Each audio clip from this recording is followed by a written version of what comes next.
Okay, good morning, everyone. Welcome.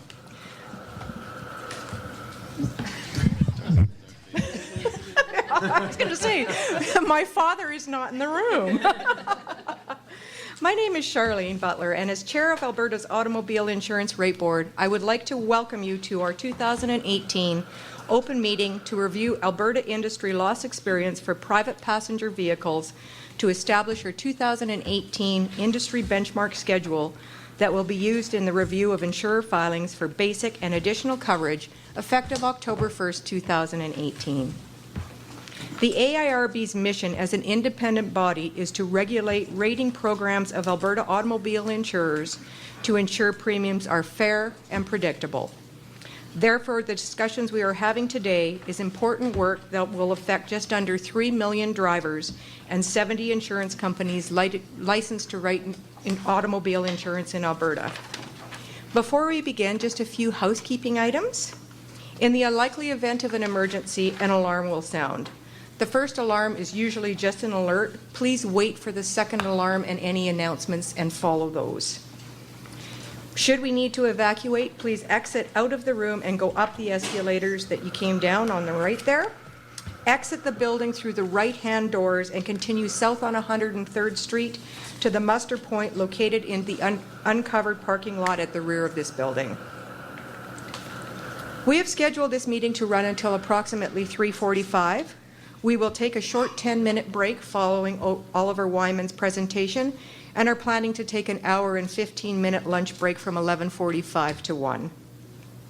Washrooms are located just outside these doors, and additional washrooms are located at the end of the hall across from the escalators. The code for the doors are men's 37852 and women's 25837. My notes say those codes are posted on the wall. But are they? They're perfect, thank you. So they're posted on the wall as you exit here. I would ask at this time that you please check your phones and make sure they are either off or on mute for the duration of the meeting. Thank you. Under the Insurance Act and Premiums Regulation, the Automobile Insurance Rate Board is required to conduct an annual review of automobile insurance trends and premiums related to basic coverage and additional coverage for private passenger vehicles. As part of the process, the Board is holding this open meeting to hear from our stakeholders. The Board advertised this meeting in Alberta newspapers in late June, posted it to our website, and issued notices to stakeholders. The purpose of today's meeting is to receive input to assist the Board in analyzing industry experience in order to develop industry benchmarks for insurers and the Board to use in the development and review of rate filings.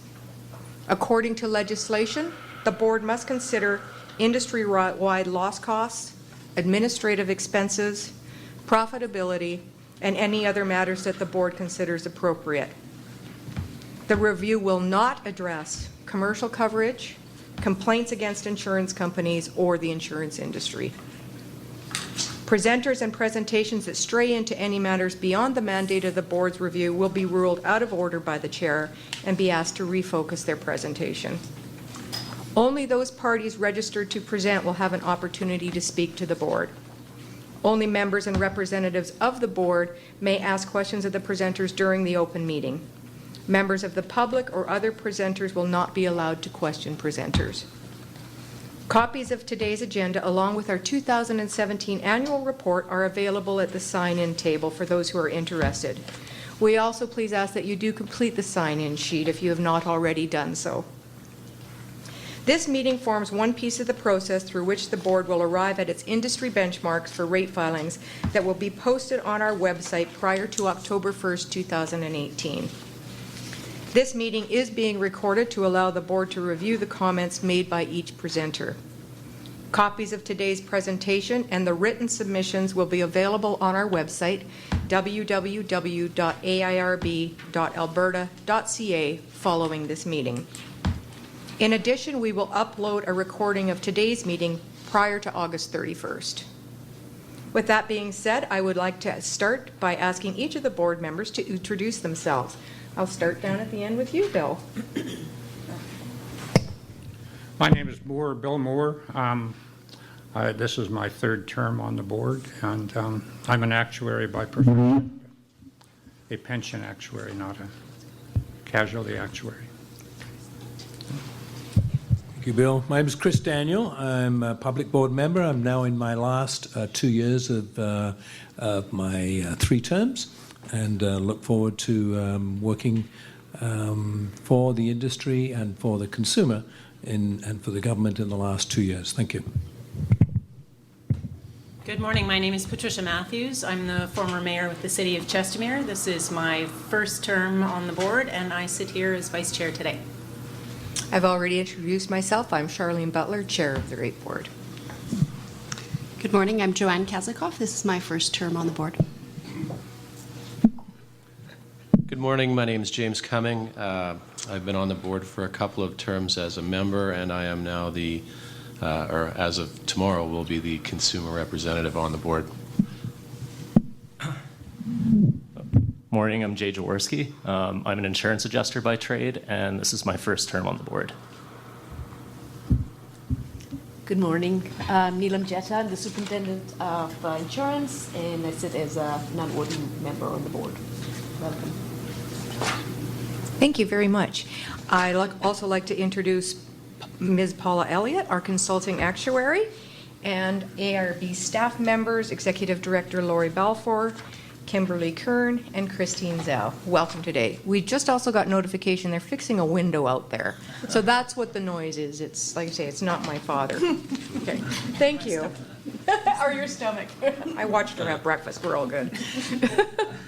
I would now like to recognize the written submissions that the board received in addition to the submissions received for those who will be presenting today. I will identify each for the record. We received written submissions from Desjardins General Insurance Group, TD Insurance Group, and Allstate Canada. Having completed agenda item number 1, we will now move into agenda item number 2 and ask Ms. Elliott, our consulting actuary, to come forward and present her report, Review of the Industry Experience. This report was posted to our website on June 26th for review and comment by stakeholders at today's meeting. Thank you, Paula. Okay. Good morning. I'm Paula Elliott, the consulting actuary for the board, and I've been with Oliver Wyman for over 20 years and have been actively reviewing the Alberta experience. So I'm happy to be here this morning and to review the findings of our report. Paula, could you just pull your mic a little closer? We're having difficulty hearing you. Thank you. So I'm going to have to, speak up with this, this wind. So the benchmarks that we'll be presenting and discussing this morning are for use in rate filings, for measuring the industry performance, and for also for use in looking at the rate level needs of the grid. And just a very high-level review, the basic coverage, which is third-party liability and accident benefits. The written premiums are about 58% for basic coverage, and the balance for the optional additional coverages. And claim costs are slightly higher on the basic coverage compared to the premium. In terms of claims costs for the basic coverage, nearly 2/3 is for bodily injury, 25% for property damage, and the balance for accident benefits. Collision, notable is the change between 2016 and 2017 between comprehensive and collision. The comprehensive, the claims costs are lower in 2017 compared to 2016, and we attribute this due to fewer catastrophes in 2017. So there's a larger proportion of collision claims compared to comprehensive. I'll just go back. And one thing to keep in mind in terms of bodily injury, with it being about 2/3 of the mandatory basic coverages, and when we look at the premium for the basic coverage, so roughly bodily injury, it's 2/3 of the basic coverage, but on the all coverages combined, it's about 40% of the claims cost. So any of the assumptions and that we make for bodily injury are affecting about 40% of the costs. This is a summary. It's probably hard to read on economic conditions. The next page graphically probably is a little more helpful on the unemployment rate. The unemployment rate more recently, since 2015, has started to decline in the province. Historical investment rates, these are the Canada benchmark bond rates, 3 years, and we're noting a marked increase more recently. So as the tail end of the graph shows, it's starting to turn up. Following 2008, with the Great Recession, there was a very steep decline in the interest rates, and they've been declining since, and now we're seeing a change in the pattern of the investment rates. Also notable, this is the collision rates in the province from the Alberta Government Transportation Department. And it's notable that there is a decline in the fatalities here. This is 2016. We don't have more recent information. The same with the number of injuries, a decline. And it's difficult to speculate exactly why that would be, but certainly some people attribute the increased safety features that are added to automobiles, helping to reduce the fatalities and the injuries for people, individuals that are involved, and even preventing, of course, reducing the number of collisions themselves. So today we're going to cover the benchmarks that the board reviews and approves. The ULAE provision is something that's provided to us by GISA, the General Insurance Statistical Agency. The most recent data that we have from GISA is through to the end of December 2017. The catastrophe loading, unfortunately, the data for reviewing the catastrophe loading only became available to us at the end of last week, a draft version of that, so we were unable for this review to update our catastrophe loading estimate. So what was provided in our preliminary report earlier at the end of May included the prior catastrophe estimate, but unfortunately it's not updated at this point. We've updated the investment rate using the data through to the end of July 2018. The health cost recovery estimate, which is the percentage of premium. We're using the most recent information that is available, but that is not updated. There's no change in that. Operating expenses. Again, this is information provided by GISA, and the most recent information from GISA is through to the end of 2016, and the 2017 data will be available towards the end of October. We'll discuss the profit provision, and we'll go into a little more detail on the loss development factors and loss trend rates. Just going to quickly go through the ULAE and the ALAE provision. We include, we consider both of these as we do our analysis, looking at loss trend rates. And this is the ULAE provision provided from GISA. And there's a modest increase from 2016 to 2017, but it's generally in the 9 to low 10% range. And we didn't receive any comments from the industry on the ULAE provision. The catastrophe provision, as I noted earlier, we don't have the updated information from, or we didn't have it in time, rather, to update our report and findings. The most recent factor that we had calculated was a 65% provision. But the information for 2017 does indicate that there's a reduction in the number of catastrophes reported through to GISA, and as a result, we'll be updating our findings, and we don't expect the 65% number to increase. We've had a pattern of the factor increasing over the last couple of years, but we're not expecting it to increase, and at this point, we don't know what that will be. comments on the factor that certainly the industry and the comments understood that the information was not available, expecting it to be updated, and that they found that the current 65% to be reasonable until the new information is available. So I'll skip through those. And moving on to the investment income. So the investment income, the current benchmark is 2.5%. And in July 2018, we were provided with the updated forecast.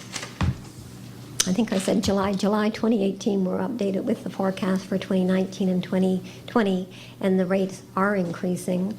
And as a result of the increase in these rates, we weight the 3-month bill 30%, 3-year bond rate 70%. So we get a weighted average for each year for 2019 and 2020, and then we combine those 2 years. And following that same methodology as we have in the past, the new preliminary benchmark that we're recommending is 2.75%, so an increase from the 2.5. And the comments from the industry is that there's an expectation that the 2.5 would increase with the noted uptick in the investment rates.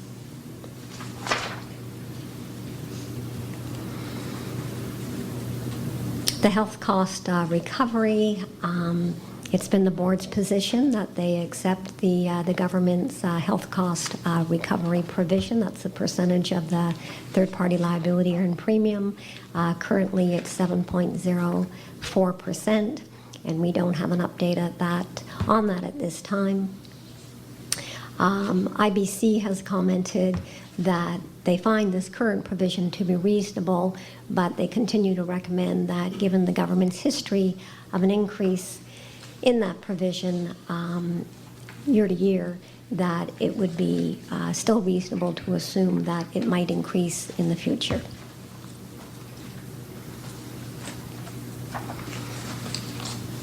Regarding the operating expenses, again, this our benchmark is based on the information provided by GIZA. At this time, the information is only through to 2016. The 2017 expense report from GIZA is not yet available. And it's been the board's position to accept the expense ratio reported by GIZA. And that number is 27.8%. The one comment that we have from IBC, with Desjardins agreeing with it, is that the provision should be based on the on the earned premium rather than the direct written premium.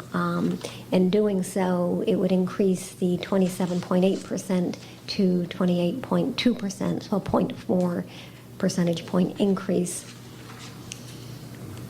The expense ratio is broken down as provided by GIZA into the following components: the direct commissions, the contingent commissions, so a total of 12.9 for commissions, the premium tax is at 4,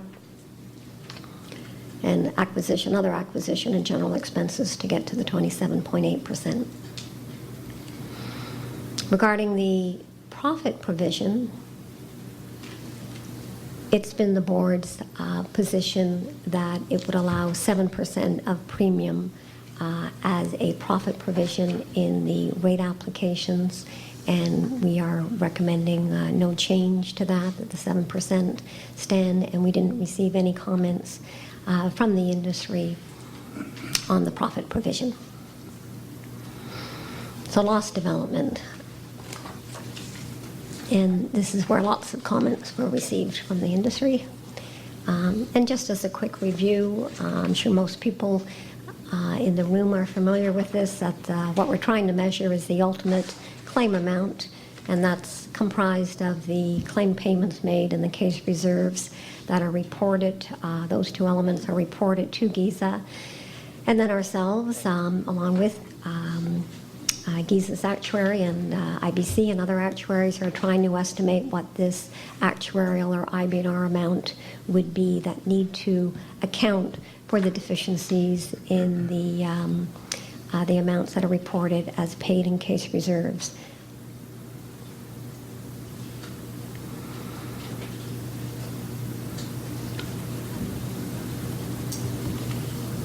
So when we're trying to estimate what the ultimate claim amount will be, we'll compare that to what the reported amount will be as at December 31st, 2007, and that ratio is referred to as the loss development factor, and that's what is used to determine the actuarial reserve.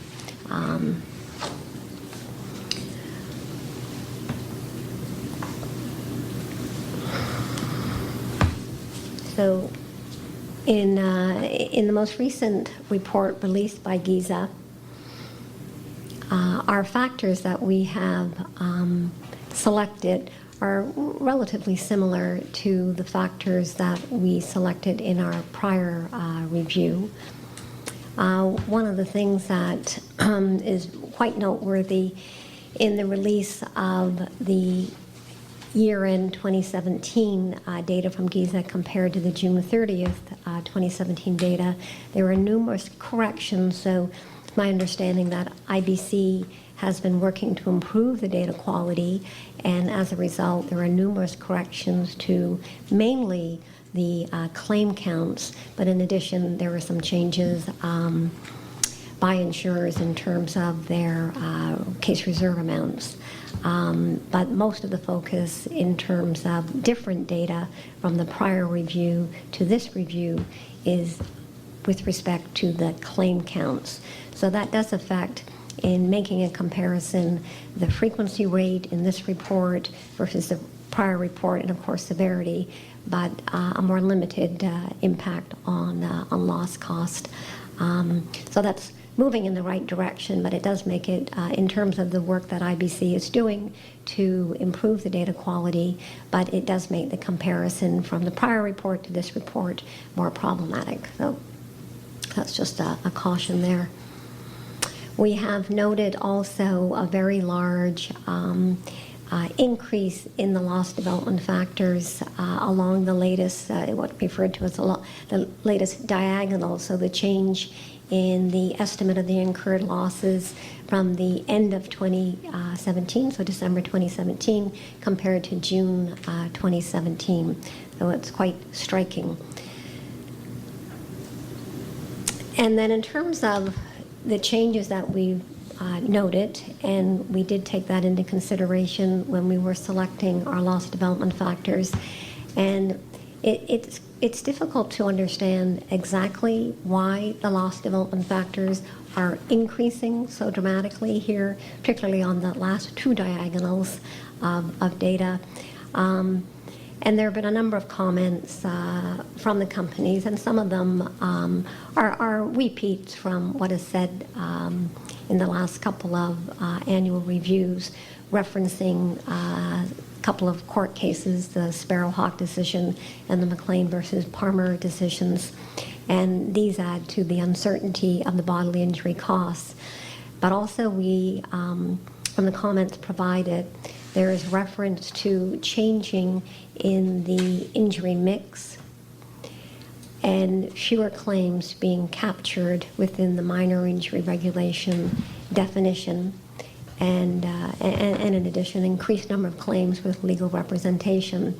So, when we have so many things changing, along with the data changing, with the amounts reported by companies to IBC changing their case reserve estimates. In some cases, it was one large company that was noted by GIZA that they had changed their case reserve estimates.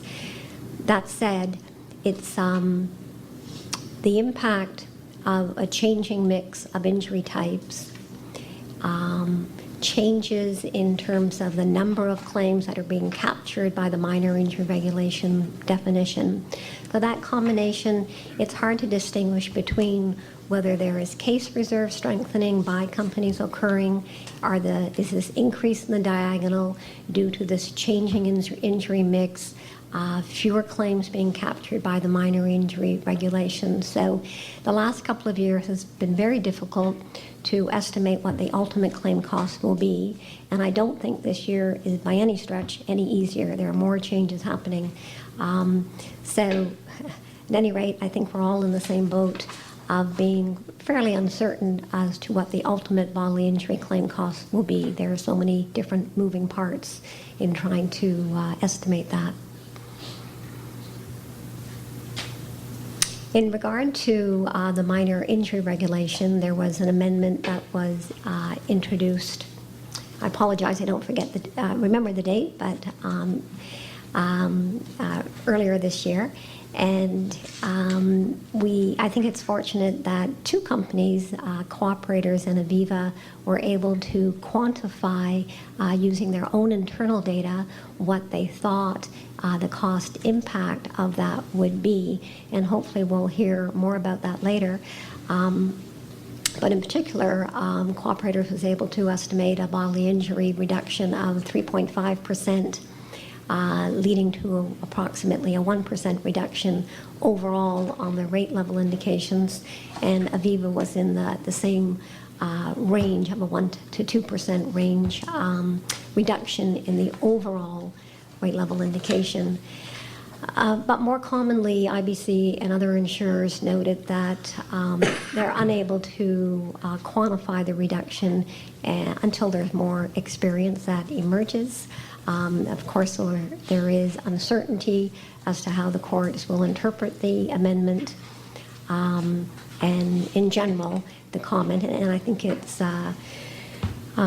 evidenced by the findings with Cooperators and Aviva. They felt that the expectation in the reduction would be limited. For ourselves, for Oliver Wyman, we didn't have data to enable us to estimate the rate level impact, how that would affect the cost for bodily injury, because the GIZA data that we have is not granular enough for us to look at which claims are subject to the minor injury or how they would be affected by this amendment. This worksheet here is we're trying to look at our prior review estimates of the ultimate claim amount, of the total amount of losses for each of our annual reviews. And we've presented on this slide and the subsequent slides. This slide has accident years 2011 to 2014, and each of the bars represents the estimate for the time period that it was performed, and then how that compares to change to the next review. And 2011 is reasonably, small changes from year to year. I think most actuaries would be happy with that, looking back. And the dark gray bar represents the amount paid, and of course the paid portion increases with the passage of time, and the case reserve also reduces with the passage of time along with the IBNR estimate. So 2011 is something that most actuaries, when they're reviewing and looking back, aspire to. 2012, a little more bumps, but and certainly there's a step up in the total amount for 2012 compared to 2011. 2013, we continue to see an increase in our estimates, and most notably, there's a jump here in the review that we've performed here for this annual review using the data at the end of 2017. We're seeing a jump in the 2013 estimate of the total claim amounts. And I did look at the estimates that are provided by GIZA, and they too are observing an increase in the 2013 total amount of losses.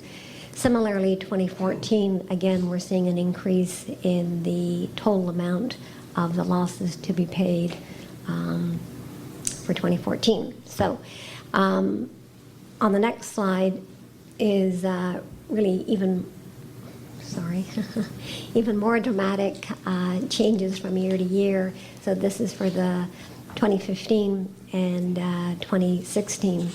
So most of the change is not due to different, per se, loss development factors that we're selecting in this review from our prior review. They're generally similar. Most notable, it's the larger emerged losses that are higher than expected on 2015 and 2016. And although, say for 2016, we have a jaw-dropping increase from our prior estimate at 21.5%, Visa also has an estimate, an increase of 20% in their estimate as well. So although our dollar amounts are different, they also are having a very, very large increase from their prior estimate. And we're seeing, in terms of 2017, just a slightly higher total dollar amount for 2017 over 2016. So that is the, I guess, the news. I don't want to say good news, bad news, but that is the news. So very substantial changes.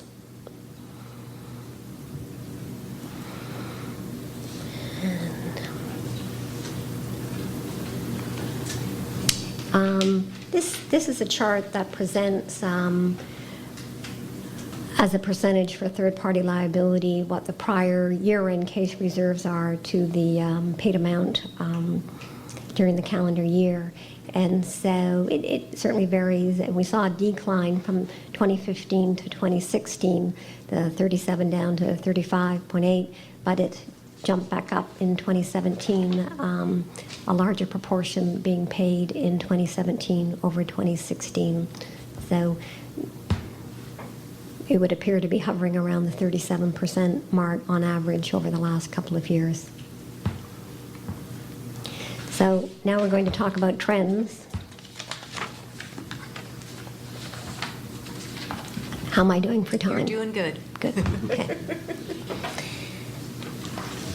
Okay, so our loss trends are based on the industry data that is available through to December 2017. And IBC also performed its own analysis of the same data based on their estimates of the ultimate loss amounts. We did have some comments from other companies in terms of generally agreeing, some differences, but generally agreeing with the loss trend rates that we have estimated and presented for review here. In terms of the basic coverages, we are seeing an increase for third-party liability in our estimate in this review compared to our prior review, just marginally. And we are seeing what appears to us is a start of perhaps a little flatter trend on the bodily injury. IBC is also noting a flatter trend beginning 2015, and they have selected a future trend of 5.5% from IBC. I'm not aware of IBC's past trend rate, but they are looking at a future trend rate that they see flattening.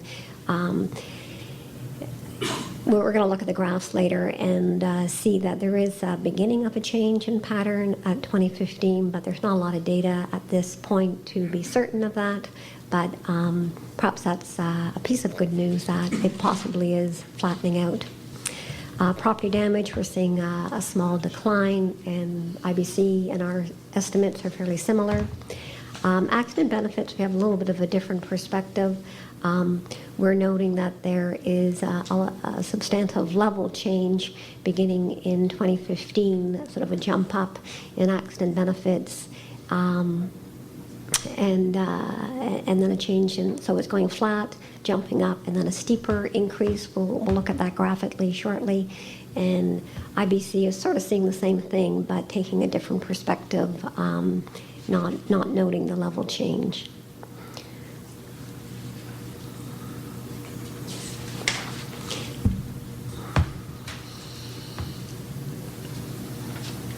So these are the optional coverages.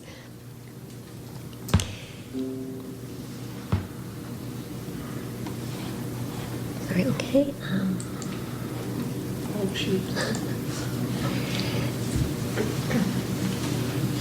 All right, and as noted earlier, we have not updated our comprehensive trend rate as we're waiting for the catastrophe data to be released, so there's no change there.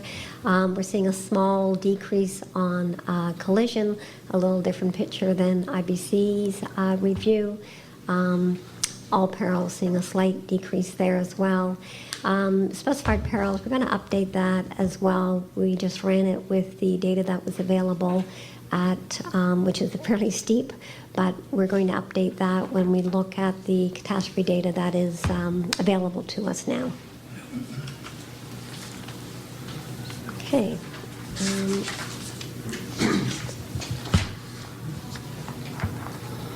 So regarding the bodily injury, some of the input, the insurers are continuing to see an increase in the bodily injury claims costs. And of course, if we see, as we looked at the bar chart just a few slides ago, if we see the increase in costs continuing, it's expected that, of course, then your trend rates will continue to escalate as well. As I mentioned earlier, IBC noted that they think it'll be a less steep increase beginning in 2015.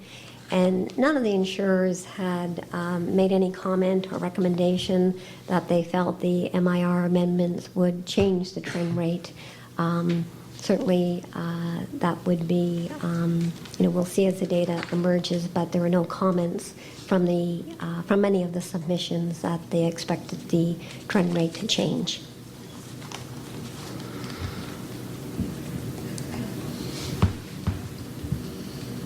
Again, some of the comments that we discussed under loss development is similar with respect to claims cost increases, again, the court cases, erosion of the minor injury cap, increased legal representation, and strategies to avoid the cap.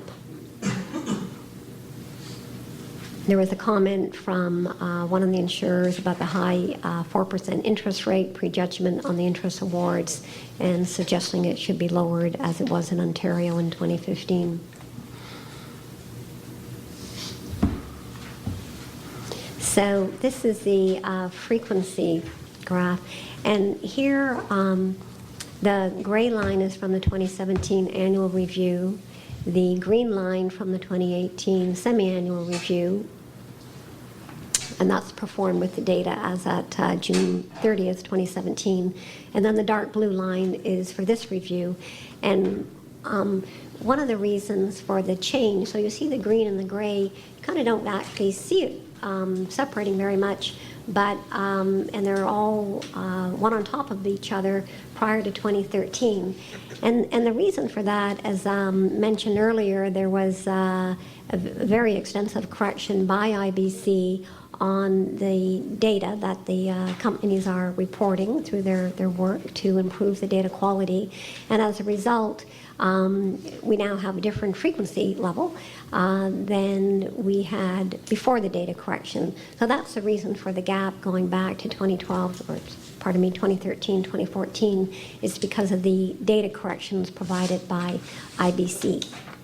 But basically, it's relatively flat, but somewhat with gaps here because of the changes in the data provided. However, severity is not flat, definitely increasing, and the gap at the far right end of the graph between the dark blue line and the green line is the changes in costs in the ultimate amounts that we are estimating with this review. But we do agree with IBC, and that's why we lowered our future trend rate compared to our past trend rate. We do think that there is a bit of a flattening on the severity trend rate as we move out. And then bringing the frequency and severity together for loss costs. So we have our past trend rate increasing to 8.5% compared to the prior review at 7.5%, but scaled back, based on our judgment, the future trend rate to 7.5%.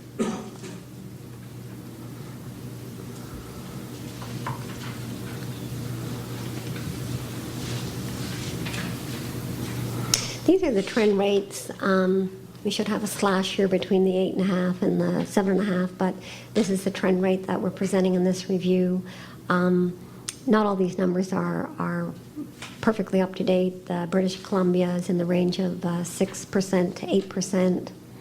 Ontario, I believe their current benchmark is about 0%.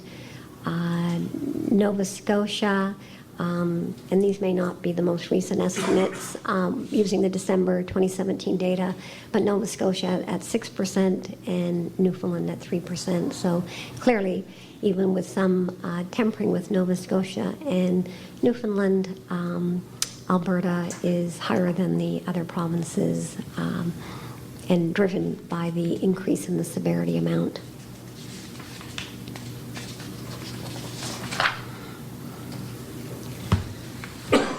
Okay, and now property damage.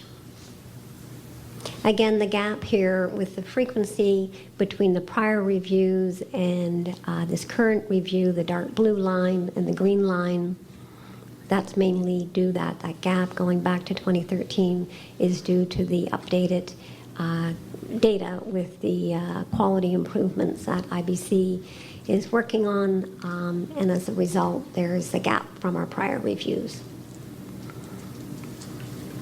Severity a little tighter in the lines and a fairly upward pattern. And then bringing that together with the loss costs, we have an estimate of plus 5%.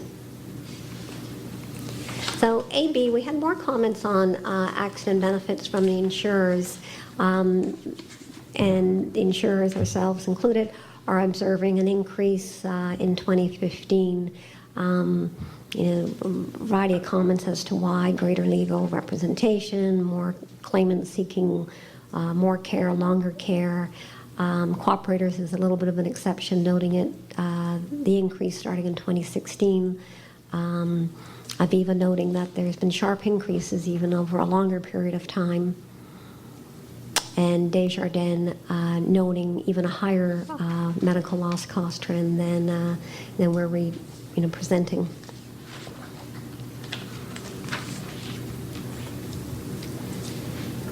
Again, sort of echoing comments again, IBC saying the same comments as other insurers said: greater legal representation and seeking longer care. As I said earlier, the gap in the green line versus the dark blue line is due to the changes by corrections in data by GISA.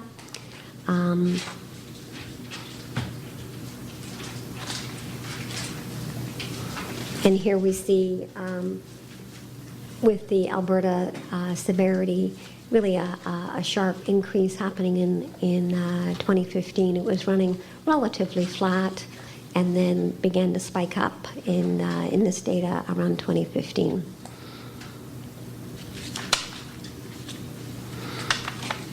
And you can see it a little more clearly here that it was running flat through to 2015 and then began to spike up. So. Collision, there are a few changes to the data, the claim counts between the prior exhibits from GISA and these current exhibit, and so not much change in the collision frequency. Severity is climbing, and the combination, we're estimating a trend of approximately 2.5%. Comprehensive. I'll just show you some of the graphs, but it hasn't been updated with the all the new information. Frequency clearly very volatile. Severity increasing.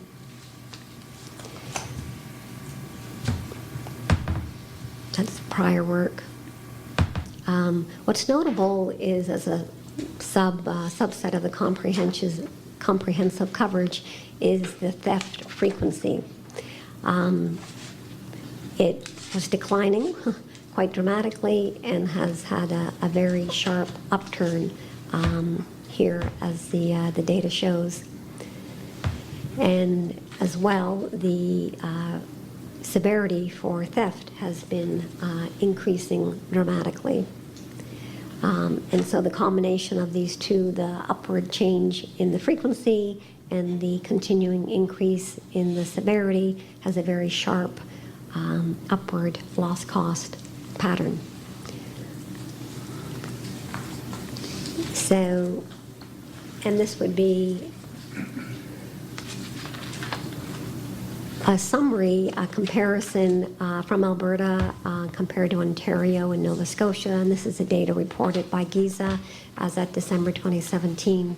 The claims frequency rate for theft in Alberta is at least currently about 3 to 4 times that of Ontario, and certainly more than Nova Scotia, and it's had a very substantial increase over the last 5 years.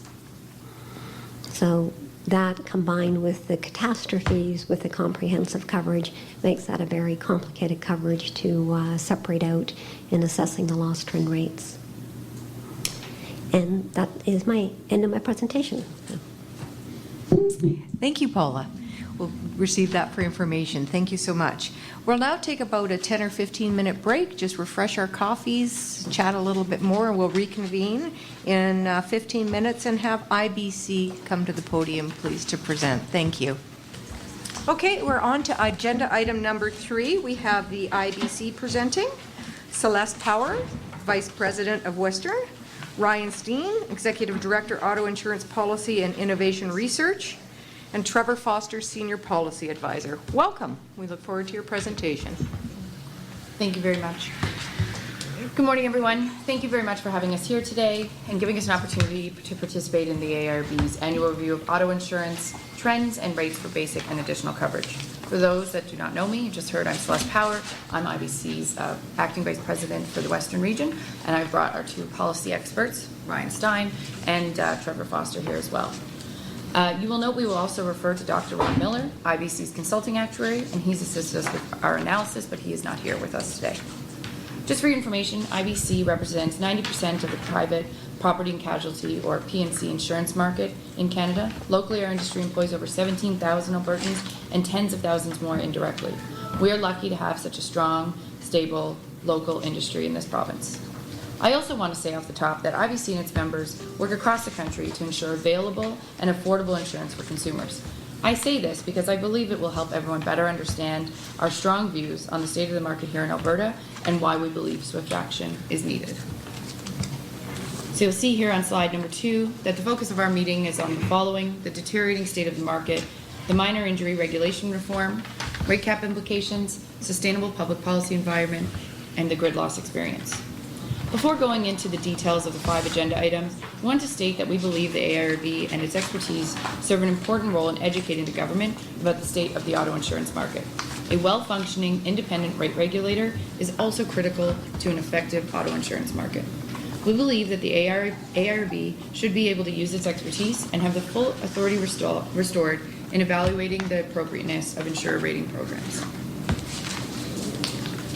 As you would have read in our written submission, this year's analysis from Oliver Wyman and Dr. Miller show the significant scope of deterioration of the market in recent years. You will actually hear from some insurers that their analysis show a more significant deterioration. Specifically, the analysis shows that there is a financial crisis in Alberta's auto insurance market. Not an impending crisis, not a potential crisis. There is a current crisis that has begun hurting the local industry I mentioned earlier and its customers. Recently, we learned that the government is considering extending the 5% rate cap to sometime beyond the next provincial election, and then having a transition period, essentially just a way to extend it longer. We understand the political motivations for a rate cap. We do. They are about keeping the auto insurance available at costs that are affordable prices, even when the costs are spiraling out of control. This is also how a competitive industry works. We ensure that consumers have the ability to find the right price and product for them. What's more is, while not initially apparent, the combination of high-cost claims and strict underwriting rating controls hurts consumers from affordability and availability perspectives, and can have devastating effects on a local industry, local jobs, and, of course, the consumers it serves. We've actually seen this as an industry in other jurisdictions, factors just like the ones we're seeing here today, and it has not played out in the best interest of the consumer. Just diving right into the numbers, on this chart here, you'll see that the most recent 5-year period has been the worst period for the Alberta auto insurance market in 2 decades. The last time the market's loss ratio was higher than 85% in a 5-year period was between 1998 and 2002. But back then, insurers had earned average returns on investment of 7.5%, helping to offset some of those underwriting costs. Currently, the average loss ratio is 86%, and average investment returns are only 3.2%, and costs like this are projected to continue to rise. For many insurers, incurring such high claims costs has already become unsustainable, which shows why we are talking about a current crisis, not a future one. Almost the entire market, as you'll see here, 99% of it, has a combined loss ratio of 101% and 129%. For every dollar earned, these insurers are paying out $1.01 and $1.29 in claims costs and operating expenses. In addition to quantifying the size of the losses in the market, these figures also show that Alberta's insurers are in quite different positions financially, demonstrating that the rate cap is having a disproportionate and unfair effect on certain insurers. This is not how a competitive industry should work. The system in which it operates in must ensure fairness. Ultimately, while forcing all insurers into difficult financial positions, the rate cap has also given certain insurers a competitive advantage over other competitors. Now I'll hand it off to one of our policy experts, Ryan Stein, who will speak to the need for a sustainable public policy environment. Thanks, Celeste. The main and most troubling cost in recent years in Alberta has been for bodily injury claims. Both Oliver Wyman and Dr. Miller have described a change in the average bodily injury claim cost trend that developed following the January 2012 Sparrowhawk v. Zapoltinsky decision and continued past the February 2015 McLean v. Parmar decision. Specifically over this time period, the average bodily injury claim cost increased by almost 10% annually from $49,000 to $70,000. With the claim frequency rate declining slightly but being mostly stable, the average claim cost trend is almost completely responsible for the loss costs having increased during this time period by 8% annually from $310 to $423.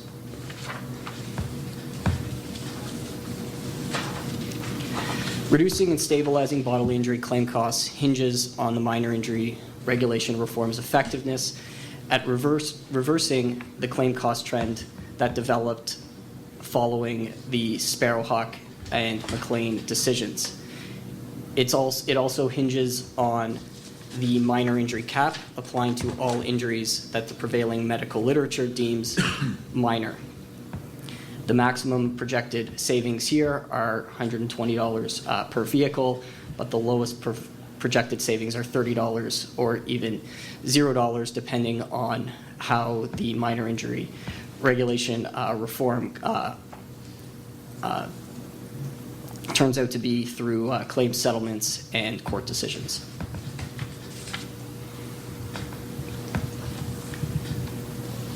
Although meant to bring the minor injury regulation reform closer in line, or bring the minor injury regulation closer in line with the prevailing medical literature, the reform is vulnerable to adverse court decisions. The reform has two components. The first component is a temporomandibular joint injury, or a TMJ injury. It can be a sprain or strain unless there is damage to bone or teeth or damage or displacement of the articular disc. The second component is a physical or psychological condition, could be a sprain or strain if it arises from and resolves with the sprain or strain. The reform is vulnerable to adverse court decisions because the regulatory language is new in Canada and untested in the courts, and because there's no corresponding diagnostic and treatment protocols regulation reform, which we learned in the Morrow v. Zhang decision the judiciary expects. The reform also came in several years after the bodily injury claims cost trend developed, so it it may not account for some of the new trends and new types of injuries that are happening in the claims environment.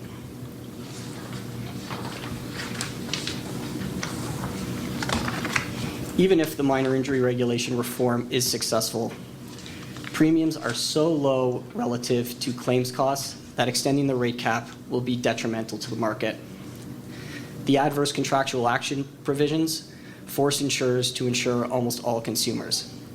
Extending the rate cap means that insurers are forced to choose between selling insurance at a loss or to withdraw from the market. Depending on the reform's effectiveness, under a 5% rate cap extended next year, the projected combined ratio will be between 109% and 118%, representing between $350 million and $680 million in losses.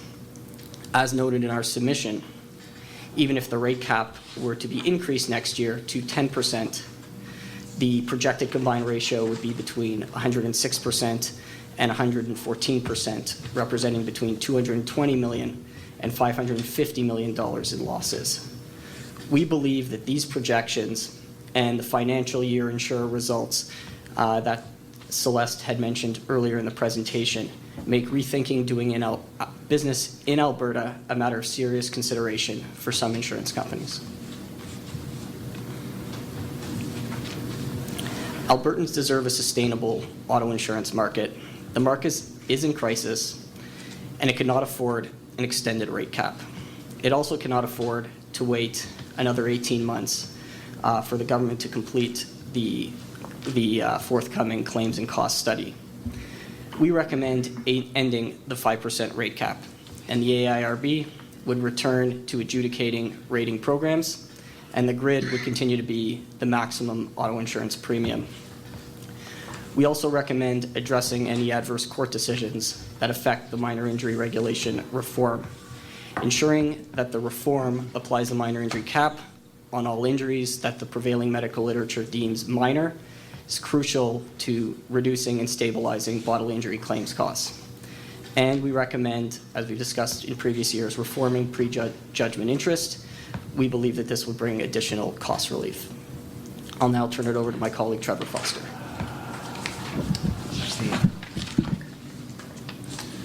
Thanks a lot, Ryan. So as we have done in prior years, we retained Dr. Ron Miller to compare the grid vehicle experience and the total market experience. And from this, we were able to derive the grid vehicle experience and the non-grid vehicle experience. This year's grid results are interesting for a number of reasons. Since the annual review in 2012, when the AIRB began adjusting the grid-based premiums upwards by between 5% and 8% per year, the number of vehicles, or I should say the market share of grid vehicles, has declined by 2.1 percentage points, from 7.6% in 2012 down to 5.5% in 2016 and 2017. However, this is the first year that an increase in grid premiums did not correspond to a decrease in the grid vehicle market share. Despite an 8% grid increase to grid-based premiums effective 2017, the market share stayed flat at 5.5%. In prior years, similar sized increases between 5% and 8% resulted in a corresponding decline of roughly half a percentage point. The effect of last year's 10% increase will not be known until the 2018 data is available for next year's review. The 2017 grid vehicle results show that basic coverage loss costs saw a surprising decline of around $150 per vehicle, or roughly 9%, and a corresponding decrease in the grid loss ratio from 108% in 2016 to 93% in 2017. So this chart here shows the loss cost movement for basic coverage indexed in 2012 for grid vehicles and non-grid vehicles. As you can see, between 2012 and 2016, the two vehicle populations moved largely in lockstep with each other. Then in 2017, there was a divergence. Between 2012 and 2016, the grid population increased by 34% and the non-grid increased by 36%. But on closer inspection, the reason for the sudden decline in the grid vehicle loss cost was due to a surprising decline in bodily injury loss costs. So this chart here is also indexed to 2012 and shows bodily injury loss costs for grid vehicles and non-grid vehicles. So in 2017, the grid vehicle the grid vehicle loss cost for bodily injury claims declined by 17% year over year. And this decline was entirely due to a severity decrease of 15%. Conversely, the non-grid population saw an increase in bodily injury loss costs. Now, it's important to note that the grid population's small size relative to the total market in terms of the actual vehicle counts and relatively small number of bodily injury claims, there are only a little bit over 2,000 bodily injury claims for grid vehicles per year, mean that final numbers for 2017 are likely to fluctuate.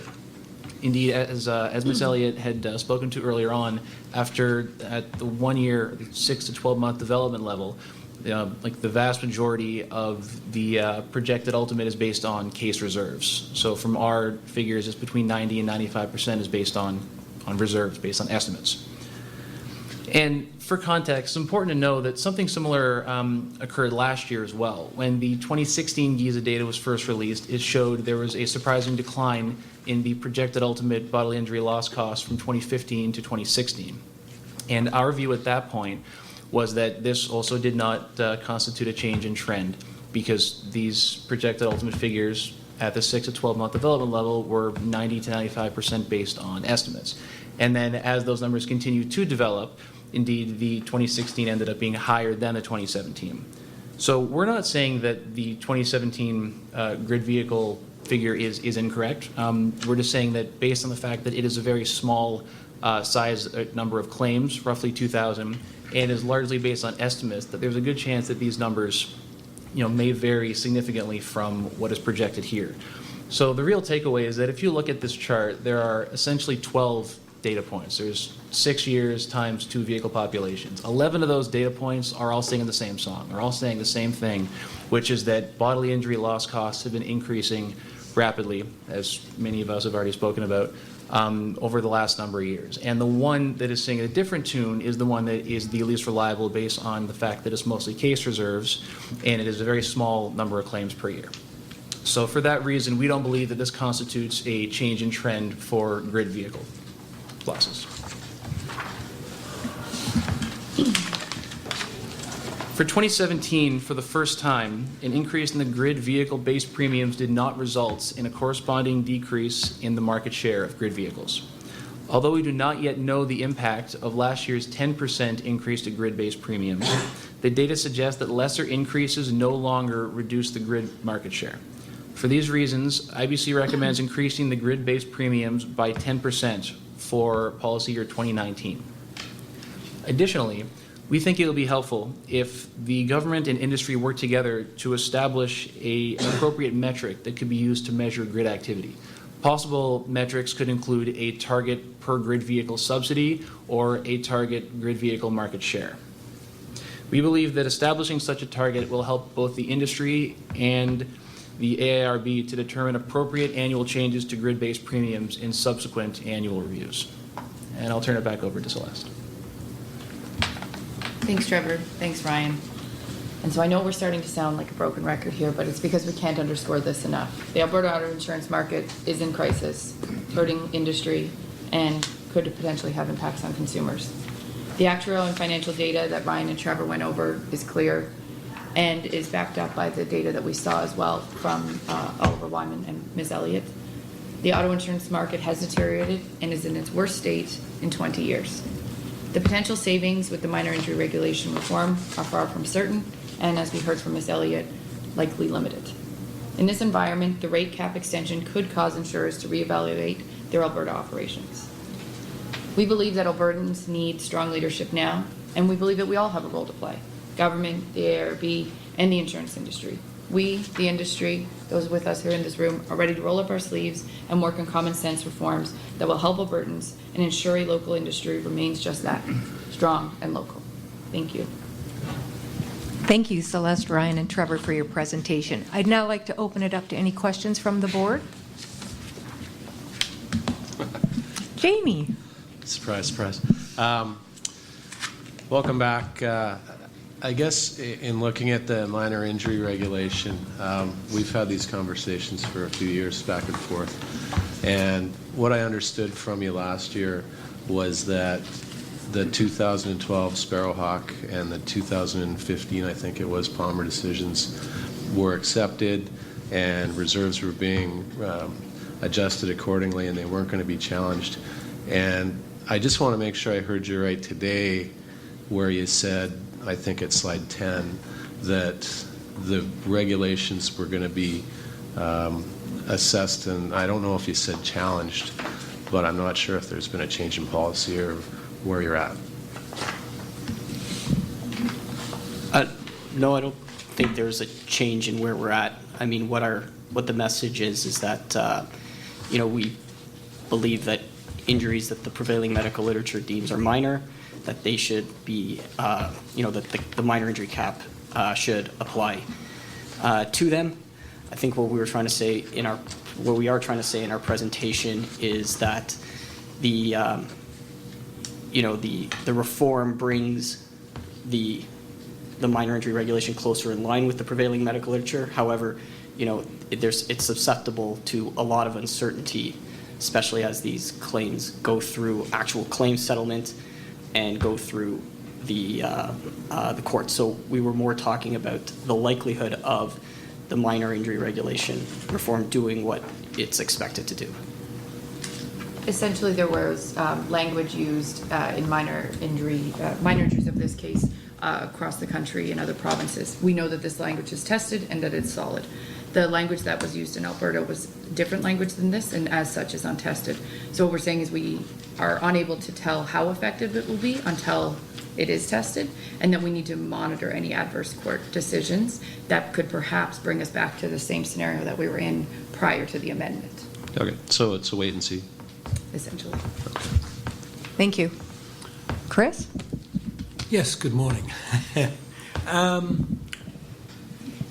As the consumer rep over the last 4 years, I have stressed that industry and government work together to resolve situations that were common to you both to protect the consumer. So this is not a new situation. It's a situation that's been evolving. So from my perspective, if you have read my report, you will see that there's not an over major concern with the consumer today. But to use your words, we have an impending crisis, which means that looking down the road, we are going to have an issue. And that issue is going to affect consumers. And being long in the tooth, I see history repeating itself for 2002. And to be honest, 2002 did not achieve everything that it was intended to achieve, neither for the industry, neither for the public. And so my concern moving forward is if we're forced into a situation that is an adversary role between the insurance industry, between government, and who gets caught in the middle? And we all know who gets caught in the middle. So those are the people that we make our living off day to day. The government has a responsibility to act for the consumer. And as the AIRB, we have a duty and responsibility to do the same thing. So all to say, my question is, you have indicated that, and I think it's fairly sure that the cap will be continued, and I use the cap, the ministerial order, may or may not be continued. And if it is, has the industry, and you as the representative for the industry, have you looked at any other ways to mitigate for the next 12 to 18 months while negotiations continue between the industry and between the government to mitigate situations where the consumer doesn't feel the impact of the resulting adversary role between the two? I would like to note that we read with interest your observations and agreed with many of them. You made a lot of great points. We are in the business of serving the consumer. It remains our top priority. We're very proud to serve the consumers here in Alberta, and it's been a trying few years, as everyone knows on that, but we're very proud to do that. We also have always tried to work collaboratively with government and will continue to work collaboratively with government. Since arriving here in the past 2 weeks, I think I'm set for meetings with them in the next 6 months. So that is definitely our number one goal, is to work collaboratively with government to ultimately serve that consumer. We are working on options to be able to mitigate, or some solutions to be able to mitigate the adverse effects of the rate cap. However, in a business operating environment, it's difficult to put an industry in this position because people have to make business decisions. So we are looking at other ways to mitigate these effects, but with a 5% rate cap in place without any sort of deadline, we just heard after the election, we don't know what that means. It's difficult to know exactly what those solutions are and what kind of market we'll be looking at that time. Okay. Thank you. I have one final question. As you mentioned yourselves, the crisis didn't start yesterday. It looked like it started at least 5 years ago. Can you maybe comment on why perhaps your members did not come to the rate board and file more frequently for rate increases, or ask for rate indications that were more closely to their indicated rate needs? Absolutely. I can't speak for what individual insurers do, but if I could speculate, the industry was working in good faith with the government over the past over 4 years on the minor injury reform that was needed. While working in good faith with the government, we had understood that something was coming, and we're there hoping that we would get the tested language and we would be able to put that issue to bed. And so I think in working in good faith with the government during that time, that it was hopeful that this situation would have corrected itself. Unfortunately, we're now at a point where that has not happened. We are hopeful for the MIR amendment to be strong and a good piece, but that's essentially why I think we are where we are today.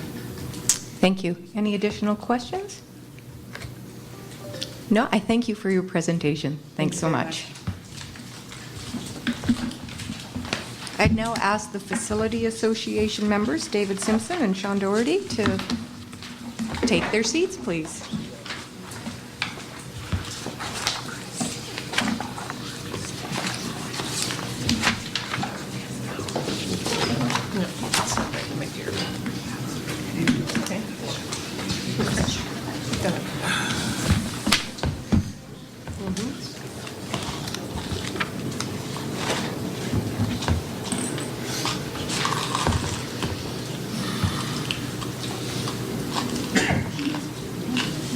Thank you. Welcome. So agenda item number 4, we have the Facility Association, David Simpson, President and CEO, and Sean Doherty, Senior Vice President, Actuarial and CFO. Thank you, gentlemen. Thank you, Madam Chair. It's a pleasure to be with you this morning. We are here today, as other than the new board members know, to provide our annual update on the Alberta risk-sharing pools, their size, their financial performance, and potential implications for rate setting by this board. As always, we're trying to be relatively brief to make sure there's time for questions and dialogue from the board members. As this slide indicates, it's core to our mission that we always want the residual market share to be as small as possible so that consumers can benefit from the competitive marketplace as much as possible. And we also want to be known as people that will provide objective opinions on issues related to residual markets generally. In Alberta, we operate 2 distinct types of residual market mechanisms. The residual market segment is for owners and operators of vehicles who are legally authorized to be on the road, but are unable to find or obtain insurance from an individual company. Vehicle types insured through the residual market segment include everything from motorcycles and snowmobiles, some private passenger automobiles, right through up to sand and gravel logging trucks. If it's authorized to be on the road and requires insurance, we'll make sure that insurance is obtainable.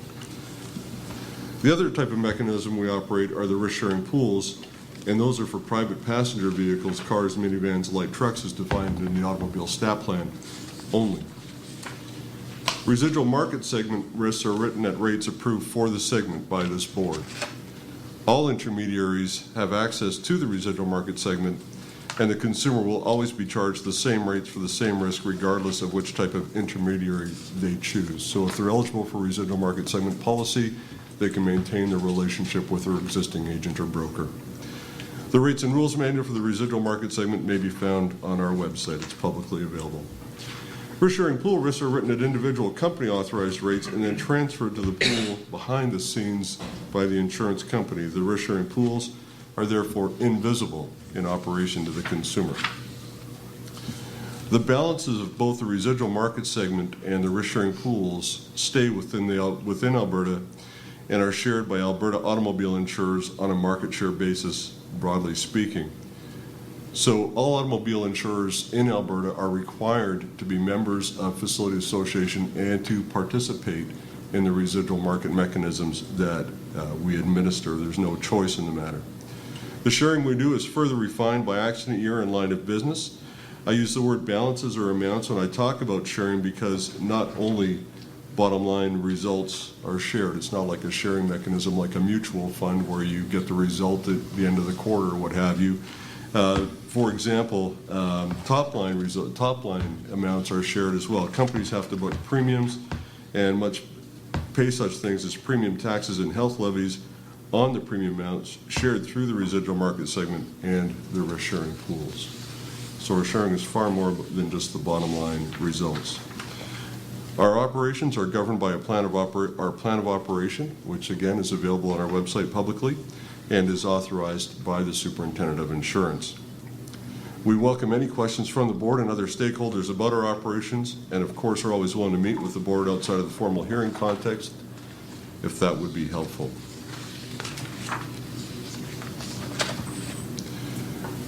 Looking at individually rated private passenger vehicles insured through the residual market mechanisms, both the residual market segment and the risk-sharing pools combined, we see a decrease from a peak of 273,000, 14% market share in 2005, to a low of 122,000, 4.5% market share in 2015, a significant reduction over that 11-year period. However, while residual market segment volumes continued to decrease in 2016 and 17, total volumes in the two risk-sharing pools increased in both years, and the total volume in the RSPs are projected to continue to grow in 2018 and 2019, with market shares heading back toward their pre-2015 levels.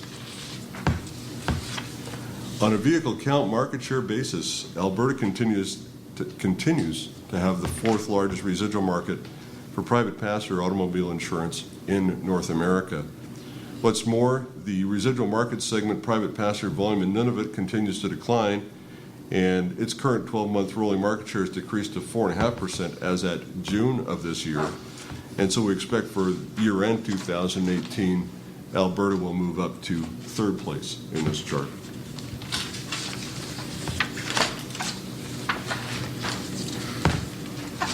It's important to note that generally 90% or more of the Alberta individually rated private passenger vehicles insured through the residual market segment are grid rated. That is, about 90% are capped by the grid for the mandatory coverages, liability and accident benefits.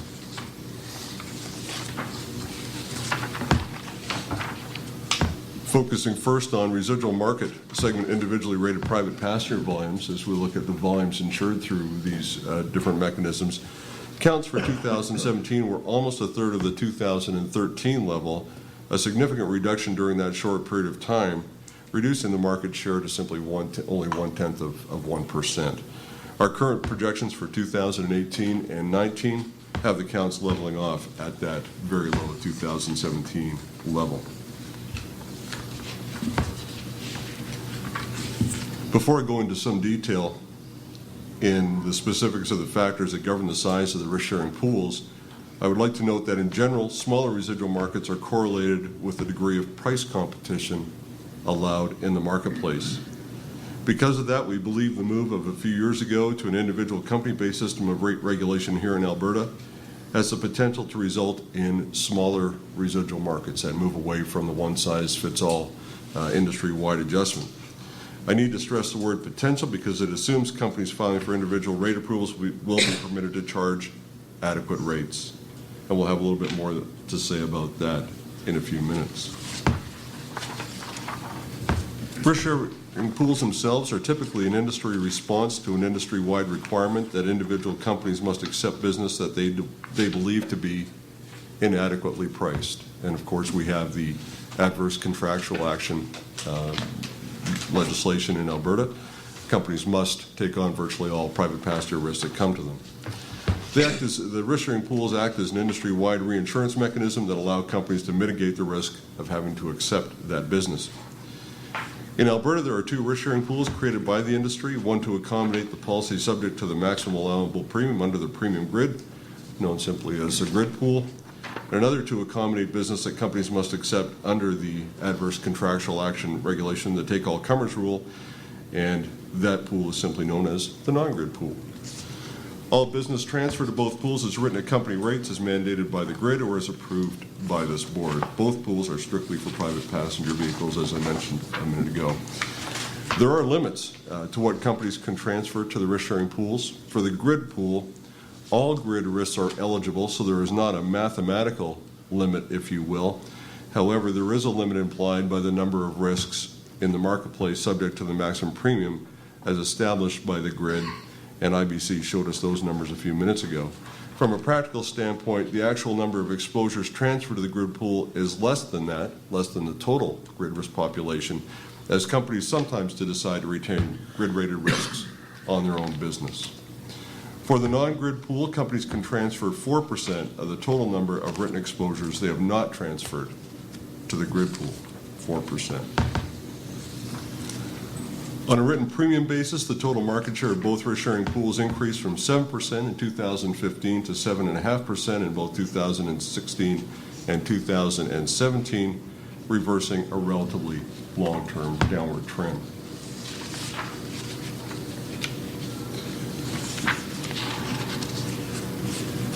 These charts summarize, I think we've got, sorry, did I miss one?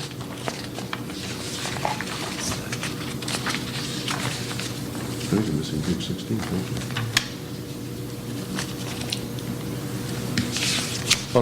This slide shows the exposure count basis. So combined, we're seeing an uptick in 2017 from 4.7 to 4.8% total. And we'll have a little bit more in a minute about what we're projecting for the remainder of this year and 2019. These charts summarize the overall change in vehicle counts transferred to the RSPs during 2017 by member companies at the group level. There were 18 active company member groups related to the grid RSP during 2017, with approximately equal numbers decreasing their transfers as increasing their transfers, and we refer to those that are increasing their transfers as growers. The ones that are decreasing, we refer to them as decliners.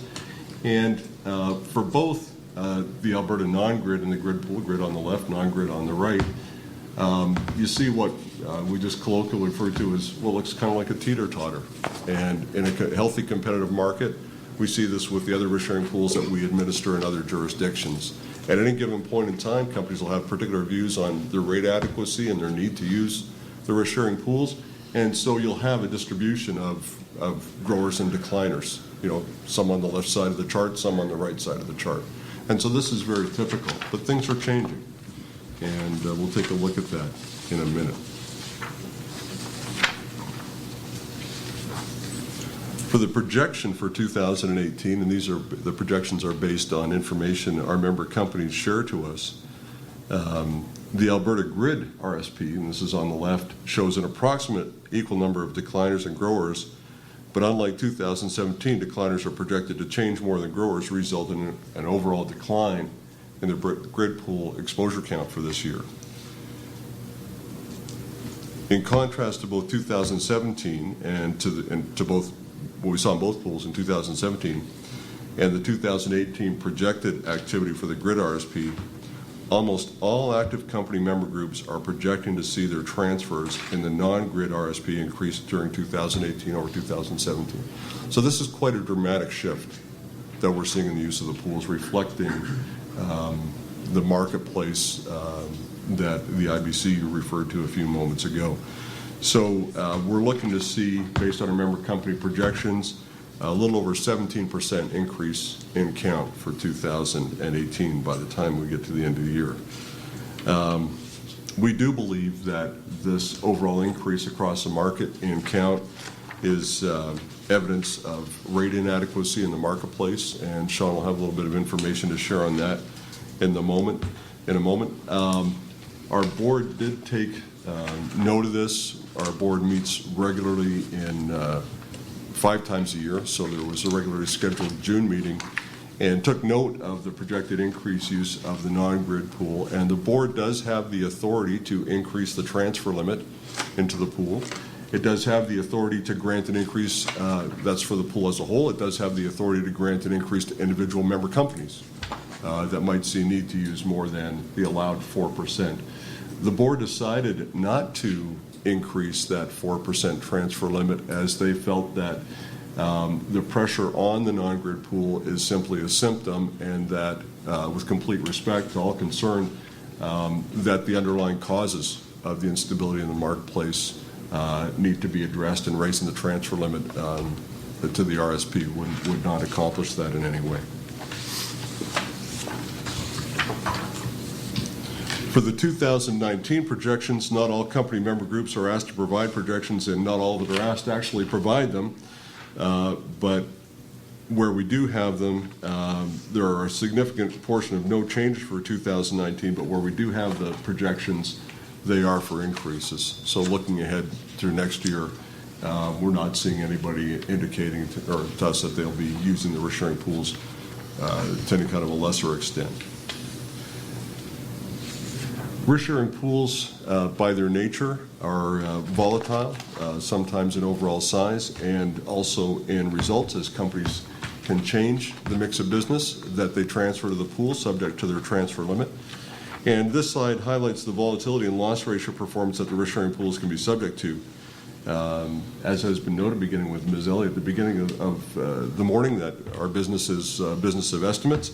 And each year, our consulting valuation actuary, who is Lee McFarland of EY, provides us with an estimate of the ultimate loss ratio for each accident year. This slide shows how those estimates have changed over time. The estimates associated with the first estimate for a given accident year tend to be the most volatile, as the composition of the loss ratio is more heavily weighted to unpaid claims. We've included the Alberta Grid Pool's loss ratios from the previous slide on the chart here, and also included the earlier accident years for the pool. The loss ratios have been segmented into the paid losses, the blue portion of the bar, case reserves, the red portion of the bar, and IBNR, the green portion of the bar. And we've also including a loading for ALAE and ULAE to put these ratios on a more consistent basis with the usual industry data, the orange portion of the bar. So you can see that in the earlier years of the grid pool, loss ratios might have been considered to be relatively benign. They're anything but that now. And the loss ratios are volatile. You can see over the years they've fluctuated between 65 and 105%. In a normal book of insurance business, automobile insurance, anything else, you really wouldn't expect to see that year to year. You'd expect to see a lot more stability. In contrast to the grid pool, the non-grid pool's loss ratios have ranged quite a bit higher, in a range from 90 to 130%, being generally higher. They're generally higher than the grid pool by about by a significant amount, but exhibiting a similar range of volatility of about 40 points, between 90 and 130%. In terms of financial performance, as shown in our audited financial statements, the grid pool is showing an accumulated deficit of approximately $79 million from inception to the end of fiscal 2017, and the non-grid pool is showing an accumulated deficit of $339 million over the same period, for a combined deficit of $409 million for both pools since inception.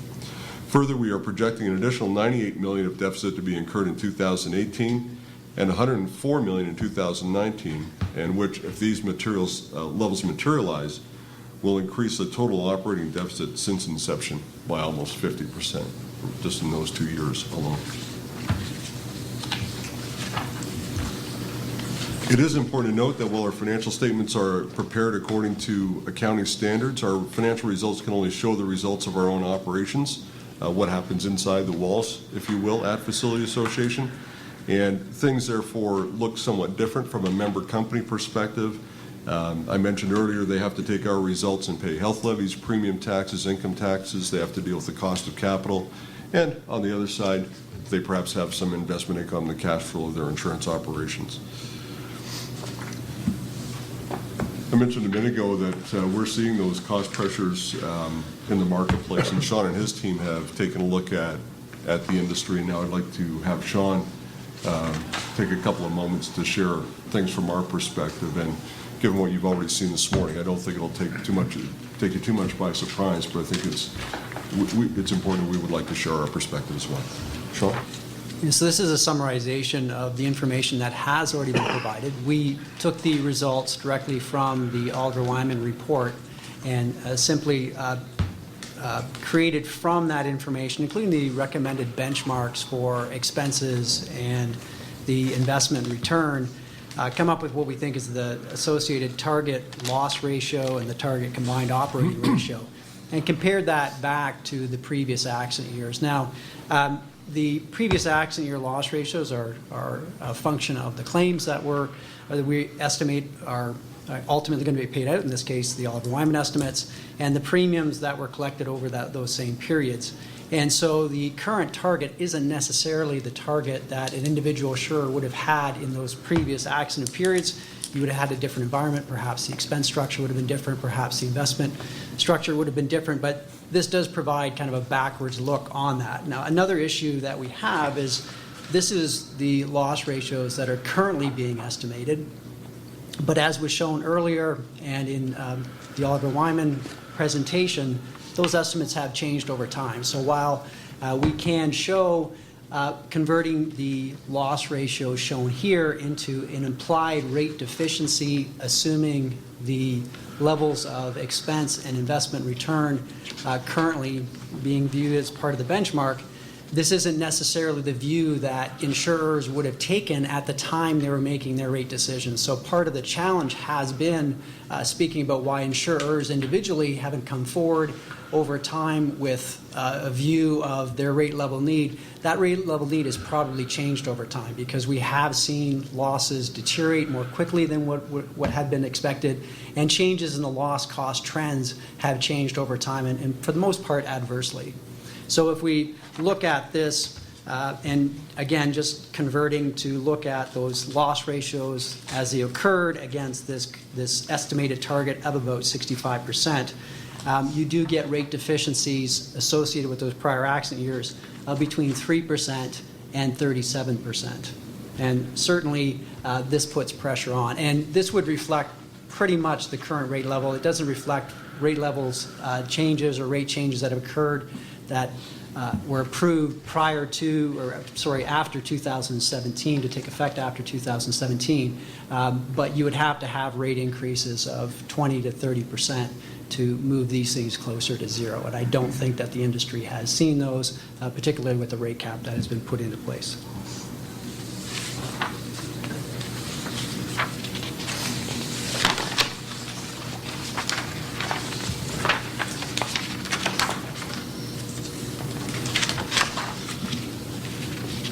Thank you, Sean. Alberta automobile insurers, through their compulsory participation in the risk-sharing pools, cannot escape the reality that 7% of their premium volume is behaving in a way that's largely beyond their control. As I said earlier, they have to take what we share to them.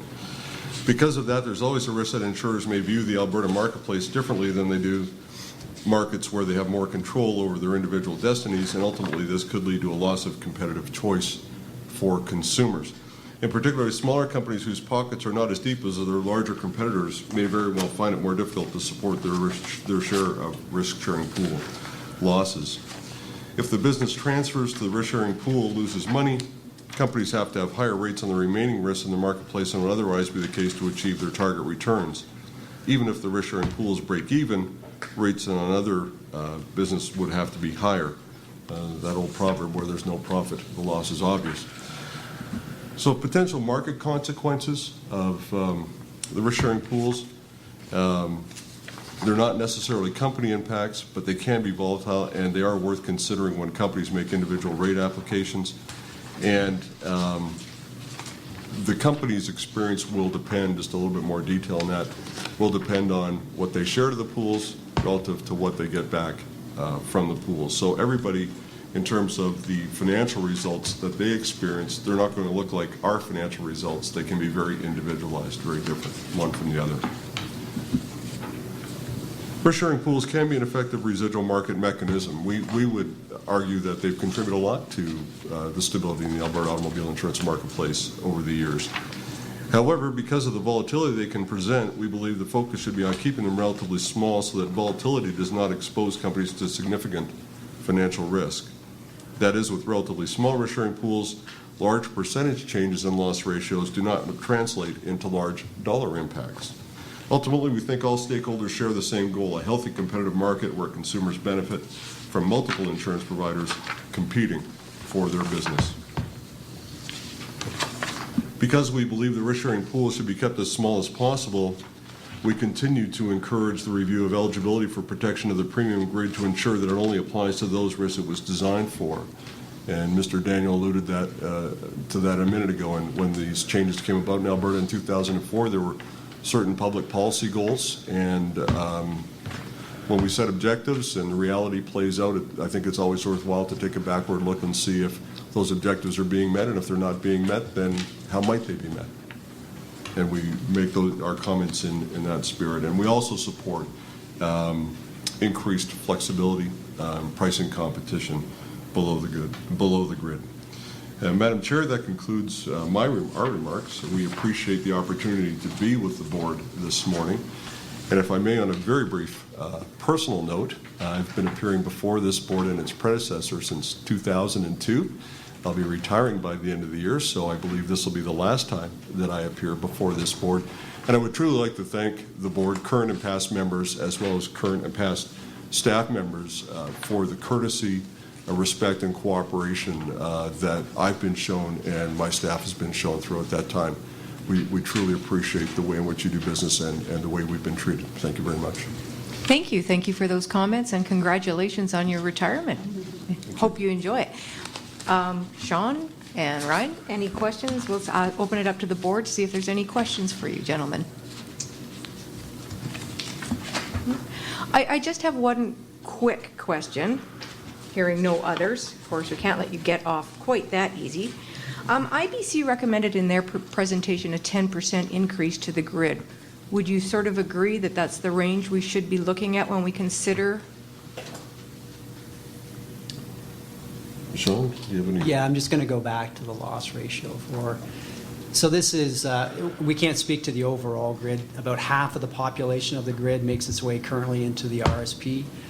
But if you look at the results here, the loss ratios, particularly the last 5 years or 6 years, have, when you put in the loading, you look at it, including the ALE and the ULA, is well over 100%.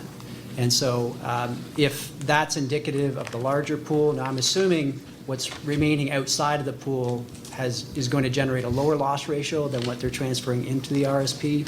That's just a supposition that I would have. But you would need a significantly higher loss rate, a significantly higher increase than 10% if your goal is to get that something over 100% loss ratio down to 65, if that is a reasonable target. Okay, thank you. Just a second question to that. It's our understanding that not all of the grid step levels perform the same. You know, somewhere you have worse performing steps on the grid than others. Do you think that we're going to hit a time where we should be looking at revisions, like looking at the grid steps to see if we're pricing each of the individual steps correctly? I think, as David had said, it's always a good idea to go back and look at the original objectives. And if one of the objectives was to price the individual grid rates themselves so that there's a consistent level of subsidy that's being provided to those high-risk drivers, that's one way to achieve it and to look at it. Presumably, within each of the grids, you've got a lower level of exposure, so your count's going to be lower and your claim count's going to be lower. It's better to do that on a regular basis, perhaps not annual, but maybe biannual, so that if you're making adjustments, they can happen over time instead of trying to do it all at once and realizing you don't have enough credibility in each of the cells to be able to move it very quickly. Great. Thank you. Thank you very much. Any additional questions? Chris. Thank you. Thank you. Just one question came to mind, and sorry, David, you brought it up when being there 2002. You saw the impact of the situation that developed in 2002 as the resulting increase in the business, if I can use that word, in the facility association. Do you see, if things don't change, a corresponding increase in submissions today or in the future? My own sense of it is, and predicting the future is Mr. Doherty's business, not mine. But I would say that because of the stringent regulatory environment around the requirement on companies to accept private passenger risks, that I wouldn't expect to see that volume increase in the residual market segment, because companies simply can't and remain within the law, as I understand it. What I would expect to see, and what we have seen in other jurisdictions, and not just in Canada, but what's quite easy to observe, is that companies may choose to reduce their risk appetite in a certain way, and that has a detrimental impact to consumers. In other words, they can't get insurance through us, but they can't get insurance full stop. Without getting into too many war stories, New Brunswick had a rate regulation system in the early 2000s, and in the northern part of the province, in many small communities, we were the only market in town for the brokers, and that's not a good situation for the consumers. And ultimately, it comes back to, in any system of insurance, any sustainable system, to be sustainable, the premiums paid have to cover the costs of the claims and running the business. And that's the circle that has to be squared, if you will, to achieve success, ultimately for the consumer. And we're all here for the consumer. If it wasn't for the consumer, we wouldn't be in this room today. Thank you, David. I just want to say thank you to, sorry, Sean, did you want to add something to that? I just want to just add a little bit. There are some natural limits, as we kind of pointed out. So with the grid risk-sharing pool, you can only be grid rated, so it can only go up to about 140,000 vehicles. But we are projecting only at about 60,000. So there's substantial amount of influx that could happen, and the results of that will get shared to everybody. The non-grid is 4%, as Dave pointed out, 4% of the non-grid rated risks. It's already at about 78% of that 4% maximum. So there's a limit on how much more vehicles could get transferred into that, barring the board making a decision to increase that limit of 4%. And I think, as you can see in here in the bar chart, the blue is what was in the residual market segment. And even at that peak, it went from about 25,000 vehicles to just over 50,000 vehicles. So if that's kind of the natural limit for the residual market segment itself, there is a limit to that. And so barring significant pullout, and that the only way that the consumer can get to any insurance through their intermediary is with us, I think there's a natural limit even on the market segment itself. I think that's a fair comment. I should say that my comments were directed to the residual market segment, not the risk-sharing pool. Not the risk-sharing pool. I just want to say I think you've delivered so much expertise and so much knowledge to the board, David, especially with you in pending retirement. And I want to thank you. I've been working with you since 2011 and certainly appreciated your knowledge and your expertise. Thank you.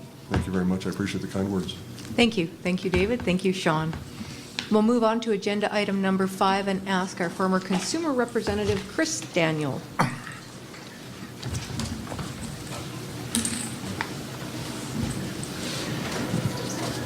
So you can have me before lunch, not after lunch. I do, sir. I'm guaranteed of you staying awake.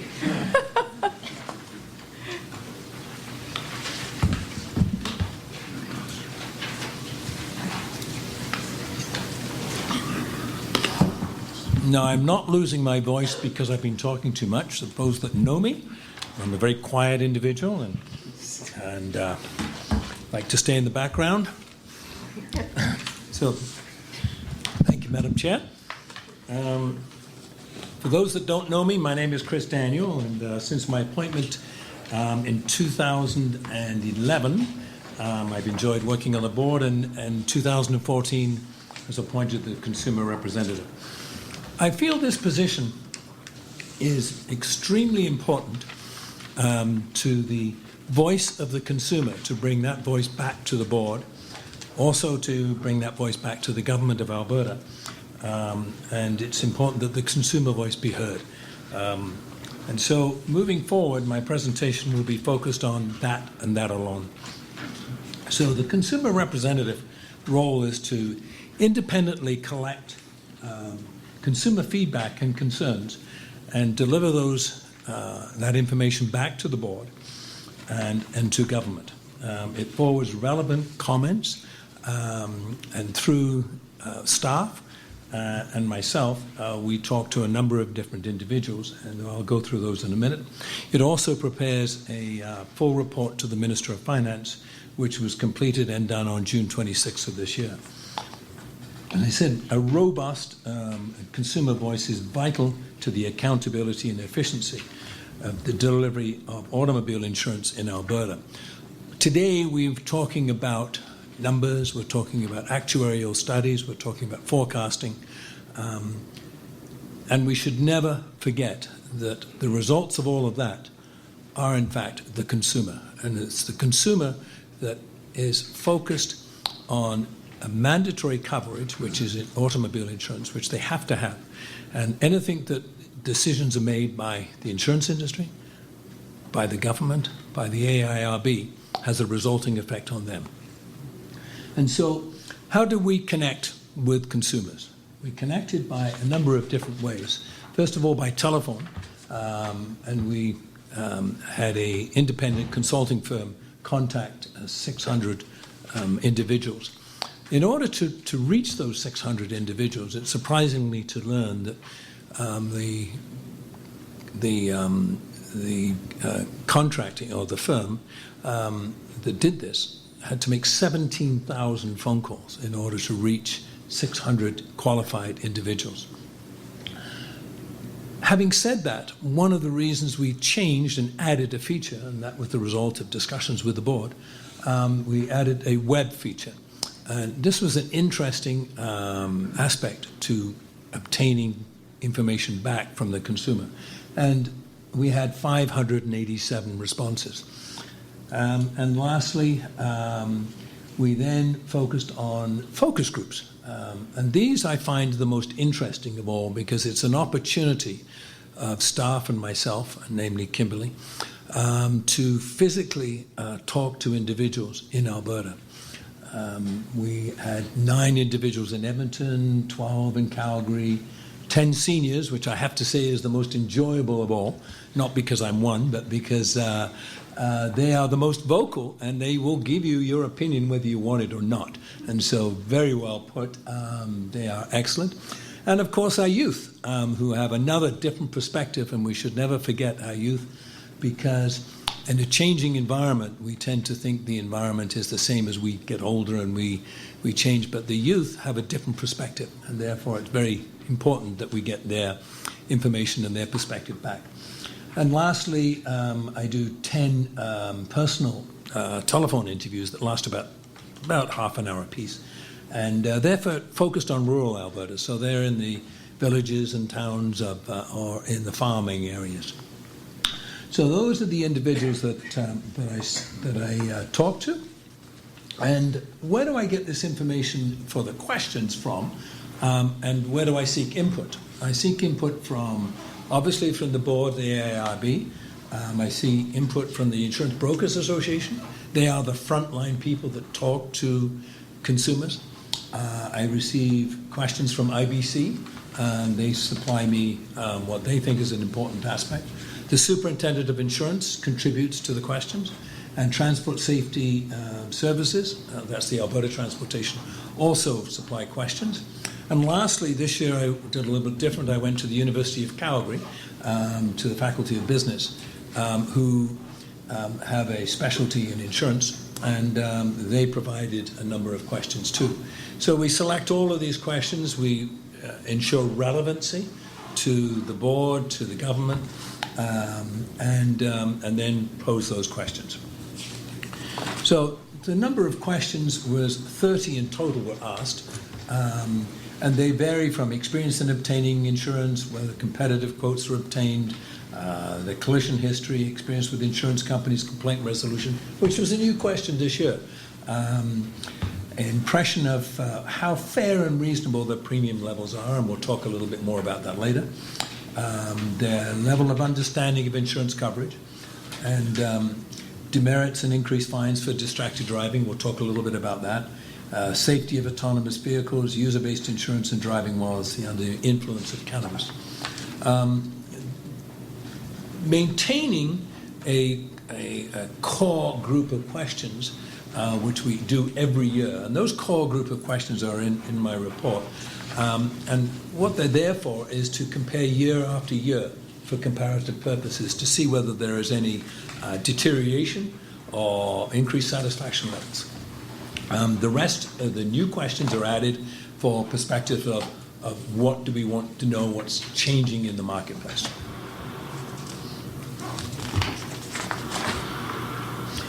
So, highlights of the focus groups. So, premiums are reasonable. That's a subjective, very subjective comment. It's an individual comment. However, we posed the question, and when I say we, I'm talking about staff and myself. We posed the question in relative terms. So, relative to what? Relative to taxes, relative to your utility bill. So, people that can relate to insurance, to relate to those factors. And so, that's the way the question is posed. It's not an open-ended question, it's in relative to that. So this year, only 38% in Calgary, 78% in Edmonton. Seniors, for obvious reasons, most seniors are on a fixed income, and so they relate their insurance premiums to that fixed income. And the youth, 37%, and obviously they, again, are not in the major earning power. So, now, one might say, how does that compare from the web survey to the phone survey? Is there any difference between those two? And whilst generally, in general terms, there was not a significant difference between the web survey and between the phone survey, there was in this answer, there was in this question. And so the web survey, only 34% felt that their premiums were reasonable, and 57% of the phone survey felt their premiums were reasonable.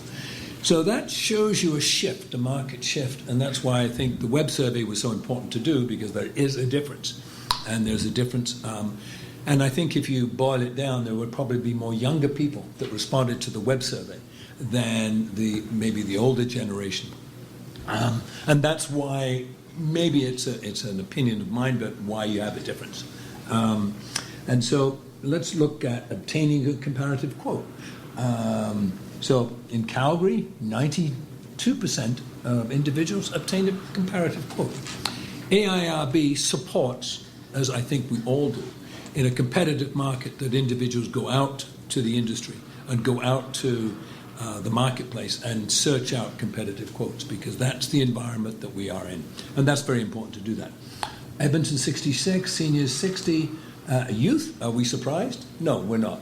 They are more adept at going online, shopping the marketplace, feel very comfortable in that. There is another aspect to this, is that the majority, for instance, of seniors like to talk to somebody. They physically like to see, talk, trust somebody. That's the way they do business. However, on the youth group, a total different perception. They are very comfortable on the computer, very comfortable in going online, and very comfortable in doing that. And so that's reflected in these figures here. Willing to try user-based insurance. We've seen a shift here again. What is happening here is that 83% in Calgary, 86% in Edmonton, 80% in the seniors. Why the seniors all of a sudden are interested in user-based insurance? First of all, I think only one, if I remember rightly, in the seniors group, please nod if I'm right, thank you, one knew anything about user-based insurance. We also did a quick thing on the board, had we heard yesterday of user-based insurance, and not everybody is fully familiar with that. Our new members on the board of user-based insurance. So my comment back to the industry is, I think this is a great tool to work with consumers on managing their premiums. But it isn't well understood yet. So it needs marketing, it needs understood, it needs bringing to the forefront. If we look at the on user-based insurance, and we look at the web survey, overall it was 50%, and on the phone it was 58% that were willing to try. I'll move forward quite quickly and say current penalties for distracted driving. This is really dramatic. 42% in Calgary think they're sufficient. 55% insufficient. 55% in Edmonton. 90% of seniors felt that they were insufficient penalties for distracted driving. One of the seniors, I think, commented, and correct me if I'm wrong again, says distracted driving is out of control, totally out of control. I thought that was a really interesting comment coming back. And 50% of youth. Would you use autonomous vehicles? Again, 99% of seniors would use autonomous vehicles. Major change from previous years. Why?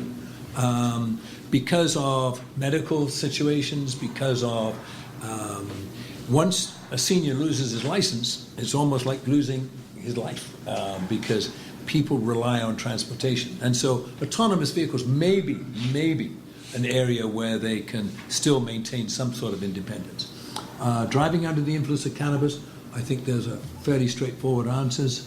Would you like to receive electronic documentation? That was from IBC, just as a side issue. Youth group, obviously way ahead of everybody else, want to get it, want to move forward. Calgary, yes, 100%. Everybody wants to receive it. So that's something that we have to start moving towards is electronic documentation. Okay. So we've discussed most of the focus group highlights, but I'll just go into a couple of things that I think are important. 59% of the participants agreed that current penalties of trackless driving are sufficient, which means 40-odd% disagree. I'm going to jump down and talk about Australia. I mentioned about one comment, people text, have nothing to live for. That was another comment coming back for distracted driving. But, and it's true, when you look at the resulting effects of the major accidents, and somebody's indicated, I'm not saying it's a fact, but the cyclist that just got hurt on the Anthony Henday on the weekend. There's an indication, and I'll use that word very carefully, that it could be distracted driving. Australia, why did I put that in there? It gets tough on distracted driving. So, first of all, they've increased their demerit points from 4 to 5. So it means very quickly you're going to lose your license if you have a distracted driving charge. Secondly, it'll be the first in the world. They're going to put cameras on major intersections, which will take a snapshot picture of distracted drivers and find them automatically on the spot. So they're getting tough on it. We follow Australia in a lot of areas. Certainly in the road safety by the Alberta government, road transportation. They have followed the zero tolerance for accidents coming due. So we follow Australia. We need to do something about distracted driving, and the public is behind that. Generally speaking, the public is behind that.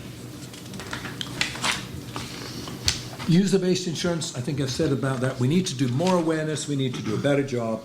The second area is the shift is from privacy. If we started talking about user-based insurance a number of years ago, it was very much privacy issues. It was all focused on that. We're now seeing a shift on how to reduce my premiums. So again, little things that are beginning to show up. So user-based insurance is something that could be utilized. Opportunity for the industry, to my mind, to create a driving habit by putting in user-based insurance. There's an opportunity to change a driving habit by doing that. Comparative quotes, again, we talked a little bit about that. So more and more people are obtaining comparative quotes. Why are they doing that?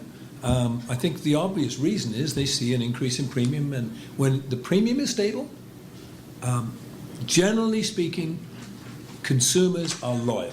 Generally speaking, consumers like the status quo. They like to feel comfortable.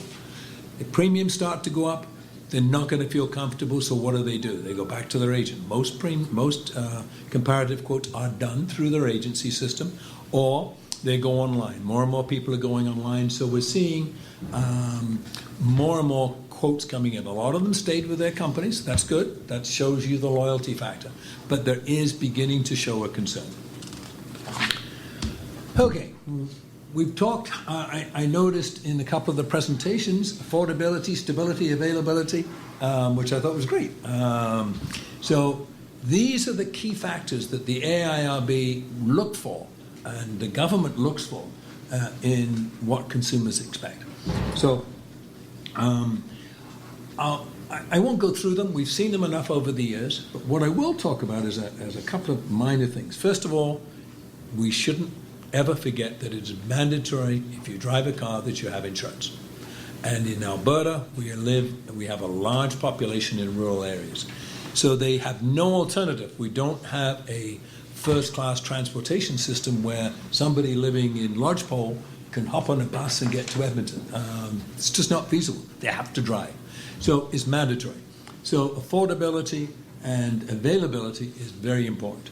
Next thing is, if we are going to change the rules, if either the government or the industry is going to change the rules on availability, on stability, then the consumer is going to backlash. I mentioned to Facility a little while earlier, to David and Sean, that we do not want to go back, and also IBC, we do not want to go back to the 2002 situation. So we have to work together. We have to work together to resolve this. And I challenge the industry, I challenge the government, and I challenge the board to work together to find solutions to the betterment of the consumer, because we're all here for the consumer, and it should not be consumer driven. This should be driven by us who have the responsibility of coming up with the solutions. We've seen a deterioration of respondents indicated that their premiums were fair and reasonable. It's a tipping point. Last year I mentioned the tipping point. We're on that. We're on that slope now. We've achieved that. Rightly or wrongly, the consumer is less satisfied with their premiums. So we're seeing the tip of the iceberg. These are signals that we should pay attention to. All of us. We have a responsibility to pay attention to those. Consumers are expressing a high level of concern regarding the magnitude of their premium increases. We have a 5% cap, ministerial cap at this point. So that ministerial cap caps, as you well know, the whole premium level. But the distribution or the allocation or the dislocation of those can have premiums somewhere going up of 20, 30, 40%. And we're seeing more and more of those happening. And so where do they result? They result in the consumer. And those are the people that we are now receiving phone calls from at the AIRB, probably at the superintendent's office. We're receiving those phone calls that say my premium has gone up 15, 20, 25%. And those are the areas that we start to have a look at, seriously. Availability. We've seen basically a stable in the amount of convictions for out insurance. But those are the convictions. Where are the individuals that didn't get caught? So you could probably double that amount of people that are driving without insurance. Those are the people that have been stopped and have been convicted of driving without insurance. So it hasn't gone down appreciably, but it's still there. It's only dropped to 175, I think. Stability. The majority, as I said, of Albertans are loyal. And if they are treated fairly, and I really sincerely mean this, if they are treated fairly, they will stay and they will support. They know the value of insurance in Alberta. They've seen the catastrophes, they've seen the fires, they've seen the hailstorms, they've seen the floods. And the words that we got back, nobody, and I'm going to ask Kimberly to correct me, I don't think anybody in my mind was really bashing insurance companies. Even though you might think they were, nobody bashed, because they recognize the value of the insurance industry in the society that we live in today. So it is very important that we act responsibility and acknowledge that loyalty. So we should look ways to encourage stability within the marketplace. Okay, I'm just going to give you my perspective, and I'm not going to go into numbers. You're going to hear numbers all day, and that's not my role. But I did want to interpret a little bit about what's happening between 2005, 2017, and 2014 to 2017, because we've heard, and we continue to hear, that all of a sudden we have a crisis on our hands. Well, I'm going to come at it from a little bit different perspective, is that when I started with the board, we only regulated mandatory coverage. So bodily injury and property damage, and that's what we regulated. We did not regulate physical damage. And when I first was on the board, the numbers that were presented to the board was certainly a deterioration in 2011 of the bodily injury. And the bodily injury losses were increasing and deterioration of the actual numbers. However, we did not receive increases or requests from insurers to increase the rates according to the deterioration of the losses. But what we did see is a profitability on the physical damage side. So the physical damage side offset the loss side on the PD. And so from company's point of view, the bottom line still equated to we're doing okay, we're making money. And it wasn't until the deterioration, as well as a number of other factors that you all heard about today and you will hear about later, but a number of other factors such as the increase in the vehicle technology, the increase in theft claims, all of these factors started to increase the quantum of the physical damage losses. And so they started to rise. At the same time, the mandatory coverages also were increasing. So the consumer was hit with a double whammy. Before, his physical damage was making money, and so therefore it was not an issue. But now you've got more of an issue because you've got the two sides, and all of a sudden we've got the companies now beginning to lose money. So that's one of the perspectives on it, and the consumer is now feeling that. If we look at the provincial premium comparisons, unfortunately we don't have BC, we don't have Manitoba, but I just want to talk about BC for a minute. I think you're all aware BC have gone through a major review of their automobile. They're also introduced, following a very similar situation to we have in Alberta. They've introduced a minor injury cap, and we always used to hear that government insurance is great out in BC, but we now know a little differently. However, having said that, we also look at Ontario, and Ontario has gone through a myriad of changes. But the payouts and I won't go into details, but certainly the Ontario government in 2013 required that the industry lower their premiums, and they also decreased the amount of payments that were under, somebody correct me where I'm wrong here, the payments under the benefits. Thank you. Medical benefits, yeah. Give me that word again, Jamie. Medical benefits. Medical benefits. Thank you very much. Yeah. So they decreased that amount.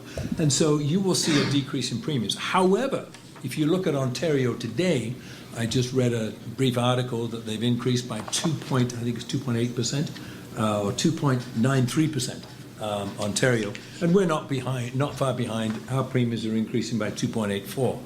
So Ontario has started to creep up again. But that does give you a snapshot of what's going on across the country. The last area I'm going to talk about in our more points is the service. The majority of consumers are very satisfied with their levels of service that the insurers provide. And that's a great compliment to the industry. They're satisfied with that. The insurers are responding to the consumer needs for greater accessibility to service. Insurers are providing a greater level of service through the use of enhanced technology. I think that's good. Due to the complexity of the insurance rating programs, it's difficult for brokers and direct writers to provide a detailed breakdown of premiums to the consumer. What do I mean by that? Is that because of rating algorithms and all of the technologies that go into making up rates, don't ever forget your frontline agents and your direct agents on writers who are talking to the consumer, and the consumer saying, why is my premium going up? And it's not because the AIRB said so, okay? It's because of so many different factors. And I think we need to have more communication with the consumer so they understand a bit more of the process. They're committed to the process. We need to maintain that service level. We do not need to make it difficult for the consumer to buy automobile insurance. I think you know what I mean by that. We have to maintain the spirit of an all-comers rule. We have to do that. So we have to work together to achieve that. We don't need factors that are saying we want to preclude people from writing. The consumer, think of when we make decisions, think about the consumer first and the impact on the consumer. Conclusions, I talked about a tipping point. This year shows the consumer satisfaction level has started to decrease. Given the economic climate, the consumer is far more focused on insurance premiums than in the past, evidenced by the consumer and the focus group respondents. We know that 80% of injury claims are settled within the cap. So we know that. So we're okay with that. It's those that are outside the cap. So let's start to focus on how we can resolve that issue together. How can we maintain the affordability and fair settlements? How can we maintain that? It is evident that there is a need for the AIRB to develop a communication strategy to consumers to enable them to make informed choices and decisions. What do I mean by that? I mean that when we talk to consumers, there's a lack of understanding, first of all, what the AIRB does. We've heard comments like, well, it's a rubber stamping. We've heard comments like, well, you just set, the companies come in, set the rates, and that's it. They have very little idea of the relationship and the understanding of the AIRB, so that's one. And so I think the insurance industry and the AIRB need to work together to establish communication strategies so the public and the consumer understands the roles of both. It is not just a situation where you want an increase and you put it through. You know that. Only too well, I might say now. But we need to develop a better communication strategy, and that is going to happen. That is going to happen. The review, and lastly, the review being undertaken by the government in consultation with the insurance industry to develop medium to long-term plan for sustainability, accessibility, is essential in providing a product that meets the needs of consumers. I leave you with that statement because that is what this is all about. And never forget that it's the end result of the consumer and what is the best product at the best possible rate that can be done. So with that, Madam Chair, I'll ask for questions, or you will. Thank you, Chris. And actually, I think we won't ask for questions. We've asked you many times, and we thank you for your report. I would also like to thank Chris. He's been our consumer representative for the last 4 years, and he's done a phenomenal job moving the role and elevating it to something it had never been before, and we're very grateful and thankful for that. Chris will be staying on the board as a public member for the next 2 years, and Jamie Cumming will actually be taking over as consumer representative for the next 2 years. So thank you. Thank you, Chris. With that being said, we're now going to break for lunch, and we will return at 1 p.m. and we'll have the cooperators presentation, please. Thank you. Thank you. And I'd just like to say one last word. Sorry, Charlene, I should have finished up. But, you know, I've worked with Kimberly, and I really want to thank Kimberly, who has been my sort of conscience, my timekeeper, my keeping on track, and has done a phenomenal job. I also want to thank staff for the last 4 years that put up with my changes that we've made, and I really appreciate the staff, so thank you very much. Thank you. Okay, welcome back, everyone. I hope everyone had a good lunch. Next, we're going to be hearing from the Cooperators Group Limited. We have Lisa Giglietti, Executive Vice President, Chief Operating Officer, PNC Manufacturing, and Jim Mahoney, Manager of the Regional Portfolio for the West. Thank you. Thank you, and it's a pleasure to be here, and the Cooperators appreciates the opportunity to present at the open meeting. I'm going to start off, it's been a number of years since we've been in front of the board, so I'll just take a few moments to talk about the company and our philosophy, and then I'll speak to financial position, and then get into some of the trends and other factors influencing the industry benchmarks. So to start with, Cooperators, we're a leading Canadian diversified, integrated, multi-line insurance and financial services organization. We offer a wide variety of financial services, including home, auto, life, commercial, and farm, as well as financial advisory service to clients and investment management services to large institutions. In Alberta, you'll know our P&C subsidiaries to be Cooperators General Insurance Company, Casico Insurance Company, the Sovereign General Insurance Company, as well as Cumis Services Incorporated. It is in our name, but we do like to highlight that we are a cooperative. And what that means is, unlike shareholder organizations, we're 100% owned by our members. And that influences our business decisions and how we operate. We are dedicated to the communities in which we serve, and we're a proud sustainability champion and a leader in the cooperative community. We are also very committed to the communities in which we work and the communities which we serve. And that's evidenced by a number of different recognitions which we're quite proud of, including Imagine Canada's Caring Corporation, which we achieved by donating over 1% of our pre-tax profit to various community organizations. We're here today in the context of the AIRB's annual consultation process. And I would just like to point out that we are not a member of IBC, although we do at times collaborate on issues of mutual interest with IBC. So in Alberta specifically, we employ over 675 people in Alberta. We also have 99 frontline advisors. They're dedicated advisors who are effectively small business owners, meaning that they also have staff working within their offices in the local communities. I spoke to the fact that we're a cooperative. We are owned by 44 cooperative or like-minded organizations, and 9 of those organizations are based in Alberta.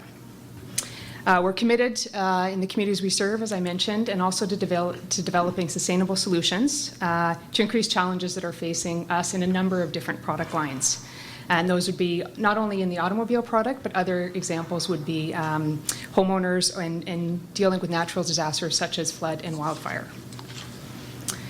We have a strong partnership with FireSmart Canada, and which has a very strong presence in Alberta. And we are advocating for increased resiliency and awareness amongst our policyholders. So a bit about our approach to auto insurance. In terms of our philosophy, there's 4 basic pillars to it. And we feel that these guiding principles are important in the delivery of any insurance product to consumers. So the first is security. At its most basic level, insurance must provide peace of mind. So consumers need to be ensure that they have appropriate measures of financial protection. We do believe that from an affordability perspective, affordability is a key part of a compulsory insurance system. From an availability perspective, consumers have the right to reasonable access to a variety of providers, and we do feel that competition is in the best interest of the consumer. And then finally, simplicity, in that consumers have the right to understand the product they are purchasing and the benefits to which they are entitled. And we believe that well-educated and informed consumers are the key to a successful automobile insurance system. So I do want to quickly touch on our financial position overview, which will highlight some of the challenges, which I'll then get into in the trends on later on slides. All this information is publicly available, and it is our consolidated financial results. I'm not giving away anything proprietary here. But I will highlight, in terms of our income, from a total company perspective, so this is all lines, all provinces combined, including underwriting and investment income. We had a net income of $120 million in 2017. Our premium volume increased by 6.5% year over year. And that was mostly due to organic growth, combination of rate as well as client organic growth. That was not including acquisitions. And from an underwriting perspective, you can see we've had some challenging underwriting results. So a loss of $22.9 million in 2016, increasing to $81.7 million in 2017 in response to the challenging conditions.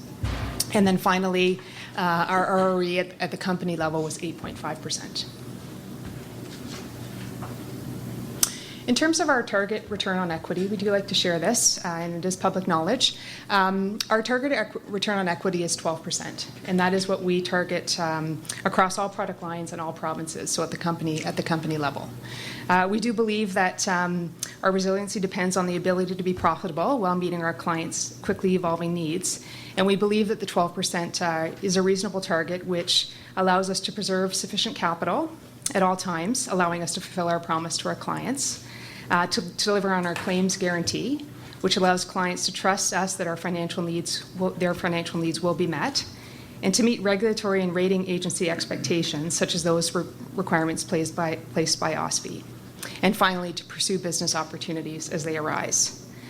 Due to the nature of the insurance market, we recognize that 12% in every year is not necessarily a sustainable model, but over the long term, the 12% is again the return on equity that we feel we need to achieve to be sustainable and competitive in the market. So I'm going to share with you our Alberta Auto ROE over the last 5 years. And this is just a quick snapshot. Over the 5-year period, our ROE was 3.2%, but you can see varying levels of returns over the 5 years, with the 3 most recent years showing more challenging results, and in particular 2015 showing an overall loss. From an industry perspective, below target and negative ROEs in particular pose a significant risk to the ongoing viability of the insurance market, and with it ultimately the availability of the product and consumer choice. So I'm now going to get into the loss development and trends, which we of course highlighted in our written submission to the board. I'm not going to touch on all the aspects, so hopefully we'll make a bit of time up here, but there are a couple key points that we did want to share, particularly with the board. So on the topic of adverse loss development for bodily injury claims, Oliver Wyman's findings are consistent with our experience.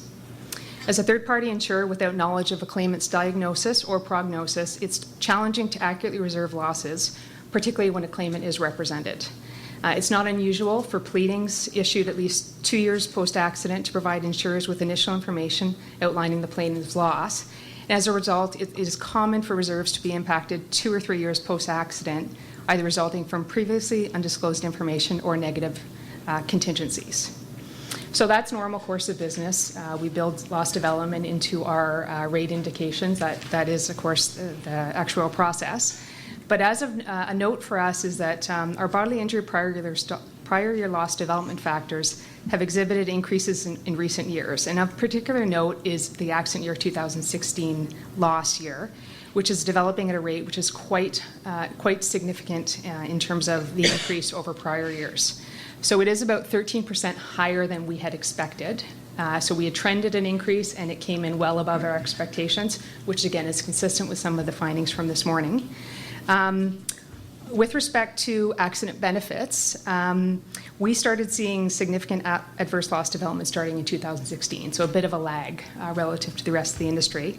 But we are now observing higher than usual development factors in the most recent time periods, as well as a recent pattern of higher than projected development. At this point, there doesn't appear to be one single reason that's driving the increase in AB trends, but it is something that we are noting, continuing to note in our data. In terms of theft claims, again, consistent with some of the findings from this morning, we have experienced a 14% increase in the total number of theft claims in 2017 relative to 2016. And during the first half of 2018, our vehicle theft experience has continued to be at that elevated level. So from our experience, we've seen this increase. It's continuing to remain at that elevated level, and that will be something that will need to be reflected in the pricing moving forward. We've done some investigation and looked for some external information to help supplement some of the reasons for this. And we believe that many of the thefts in the province are preventable. For example, vehicles that are left running to warm up in the winter are easy targets for theft. And according to a representative from the Edmonton Police Services at the 2018 Central Canadian Auto Theft Association seminar, at least 50% of vehicles stolen in Edmonton had the keys still in them. And about 70% of all cars stolen in the city are committed by criminals with ties to organized crime. So it's a significant trend. It is a challenge that's out there. It's a challenge that we're aware of, but again, is something that's reflected in our data.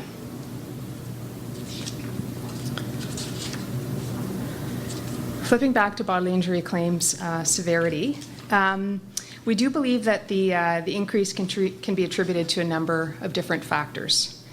Court cases impacting those injuries that were previously accepted as under the cap are driving up settlement amounts and resulting in files remaining open longer, which of course has an impact on claim severity. Specifically, we attribute the Sparrowhawk 2012 decision as a major factor in the sharp rise in severity in the second half of 2011 and the first half of 2012, as noted by Oliver and Wyman in their 2017 report to the board. Recent changes to the minor injury definition are a step in the right direction to ensure that minor TMG injuries are contained within the cap. But in addition to the Sparrowhawk decision, we also believe that the McLean versus Palmer decision from February 2015, ruling that all soft tissue claims lasting longer than 3 months fall outside the cap, continues to have a very negative impact on overall severity. Increased legal representation on all files is another factor impacting severity, as well as our loss costs. And in 2014, the Alberta Closed Claim Study, it was noted that represented claimants had a higher average damage for all major heads of damage. So our challenges continue to be with the claims that fall outside of the cap. The cost to settle these claims are escalating. More files are being assigned to defense. And from our own experience, our paid legal expenses are up over 50% in the last 2 years alone.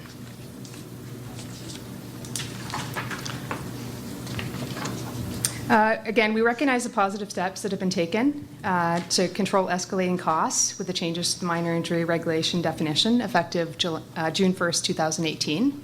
And without a doubt, the changes provide some clarity around TMJ injuries, which will temper the impact of the 2012 Sparrowhawk decision. As was noted earlier, our internal estimate of the savings from this change to the MIR translates in an approximate reduction to our overall rate level of about 1%. Now, there is uncertainty in this estimate. We are committed to monitoring the impact of these new measures and reflecting them in our rate analysis if they differ from expectations.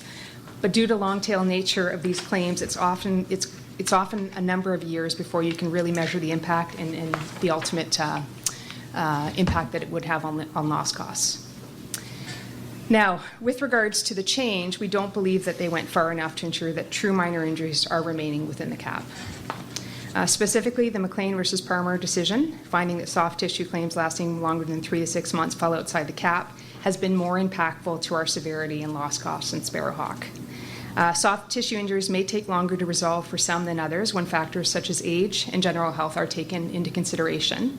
And applying a 3 to 6 month window for resolution of soft tissue claims to remain in the minor injury regulation is not reliable and will serve to push further injuries outside of the cap.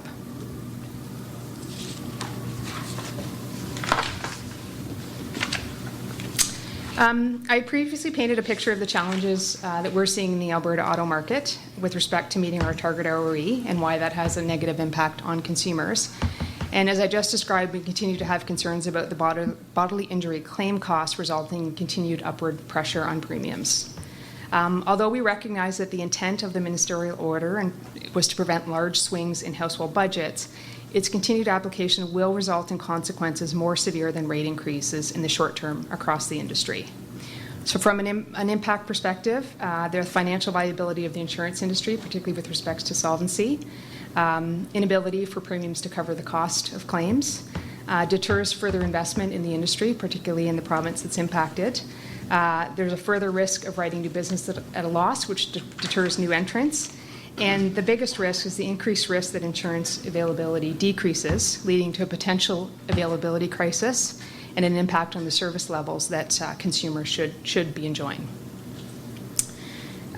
It is our view that the 5% cap will put a significant strain on the industry. Using Oliver Wyman's trends as an example, on a weighted average, the trends are just under 5% on an annual basis, meaning that if you have a significant gap between your indications and the trend, there's no room to make up with the 5% order. So it ends up having a significant challenge and an uneven playing field amongst the 70 companies competing within the Alberta market. So, in conclusion, we do understand that the AIRB cannot fix all the issues that we've highlighted, but we did feel it was important to highlight before the board the challenges we are facing, especially with regards to the minor injury regulation, reducing containing BI claims costs, and in controlling and curbing vehicle thefts. Having said this, we welcome the recent announcements by the Deputy Superintendent to undertake a claim cost study to assess and cost drivers affecting Alberta's automobile insurance industry. However, we are concerned that with the study slated to be completed at the end of December 2019, No substantive reforms will be undertaken until at least 2020 or perhaps 2021. As a result, we believe the solution in the short term is to remove or at least loosen the cap and allow insurers to make rate level decisions that support their sustainability, while at the same time aggressively working towards product reforms that will result in meaningful reductions to claim costs, which ultimately drive the price that Albertans pay for their insurance.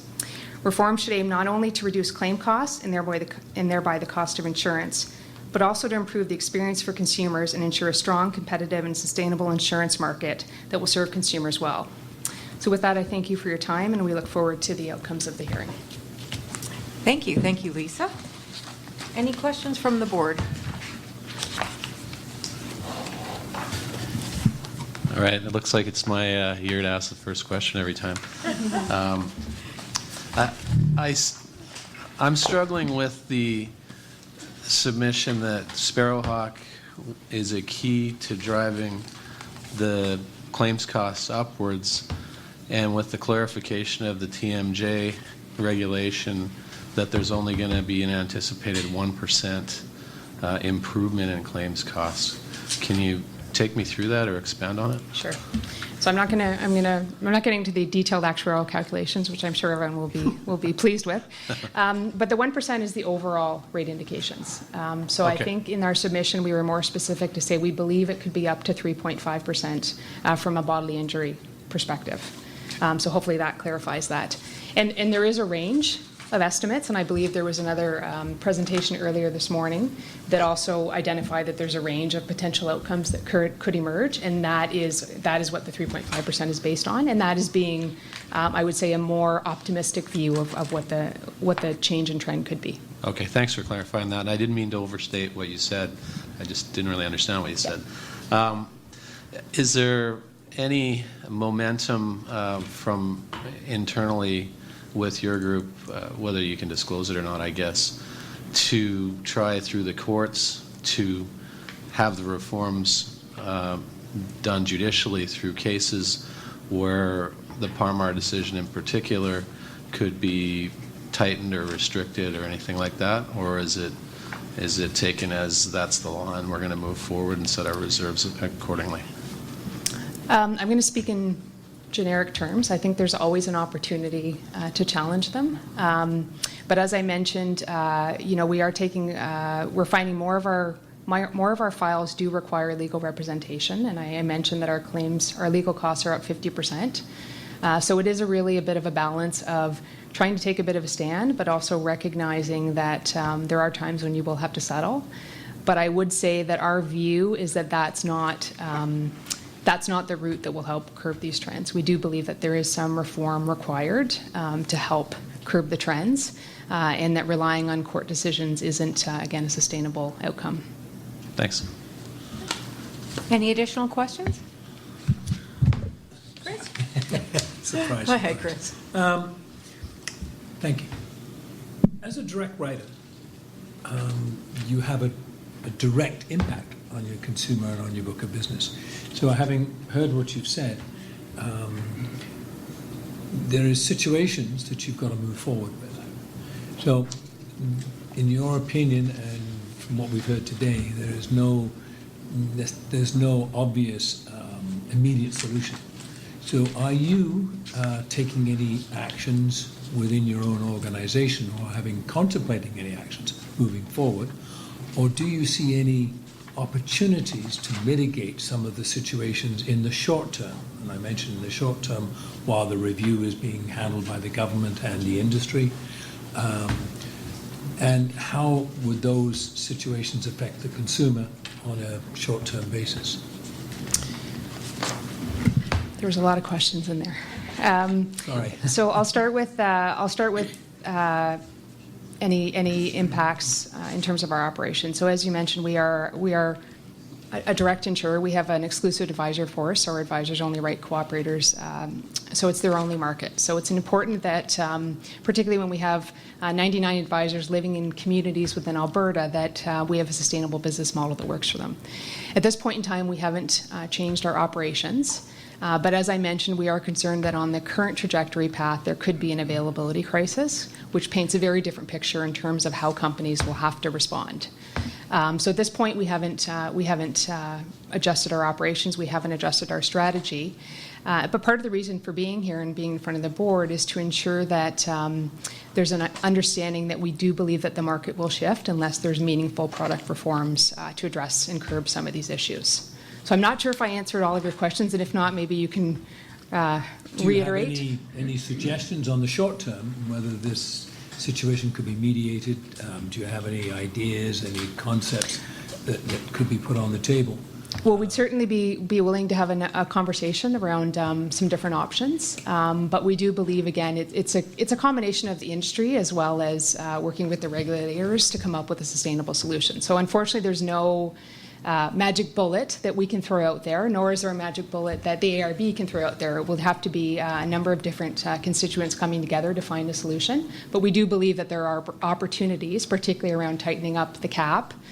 There's options potentially around introducing deductibles for comprehensive and theft claims, again, that can help curb costs.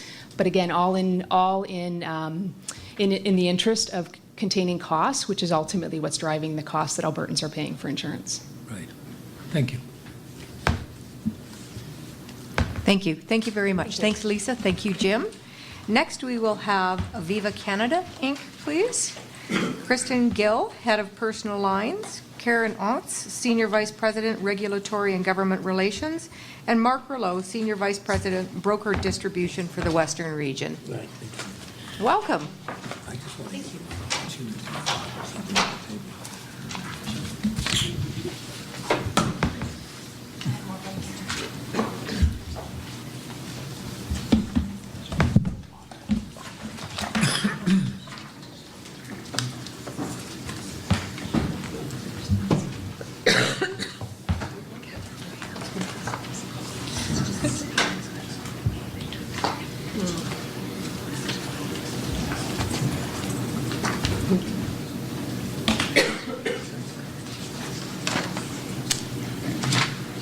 Ready if you are.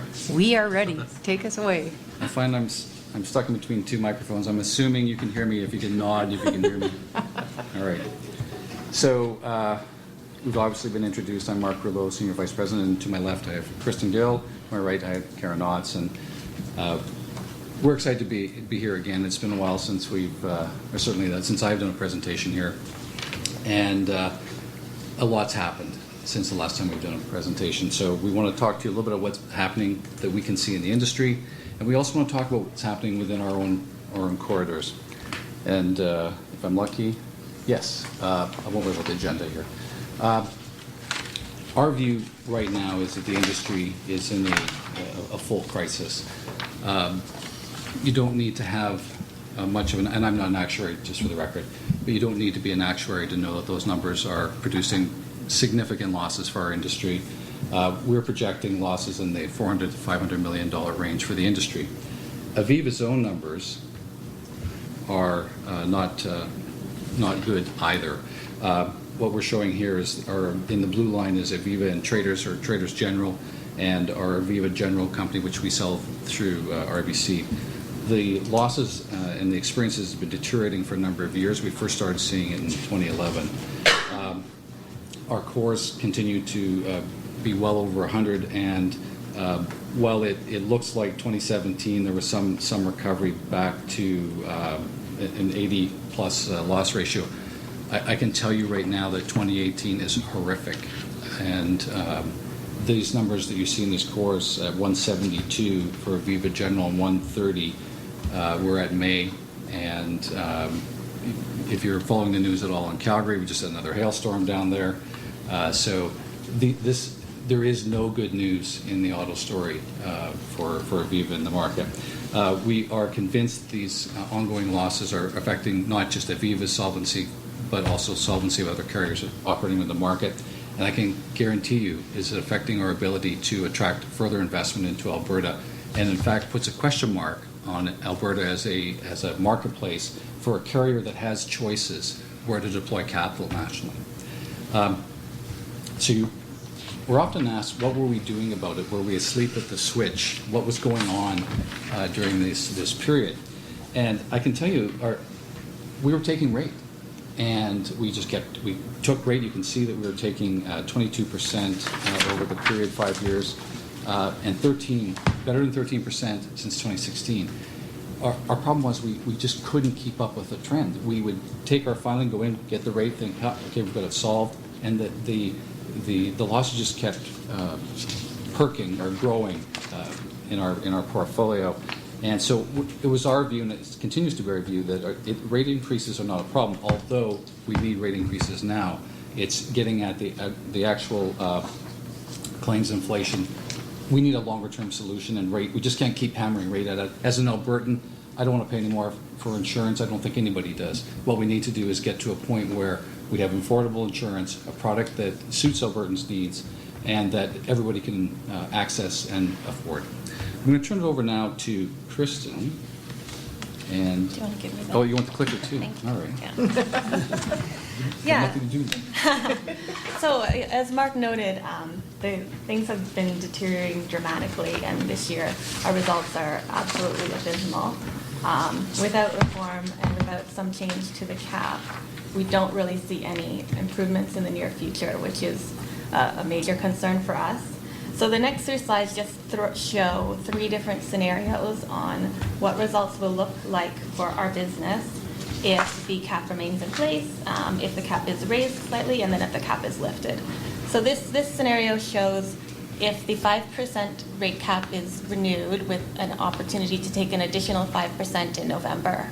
The colored graph on the bottom shows annual underwriting losses, and then the colored graph on the right shows the projected core.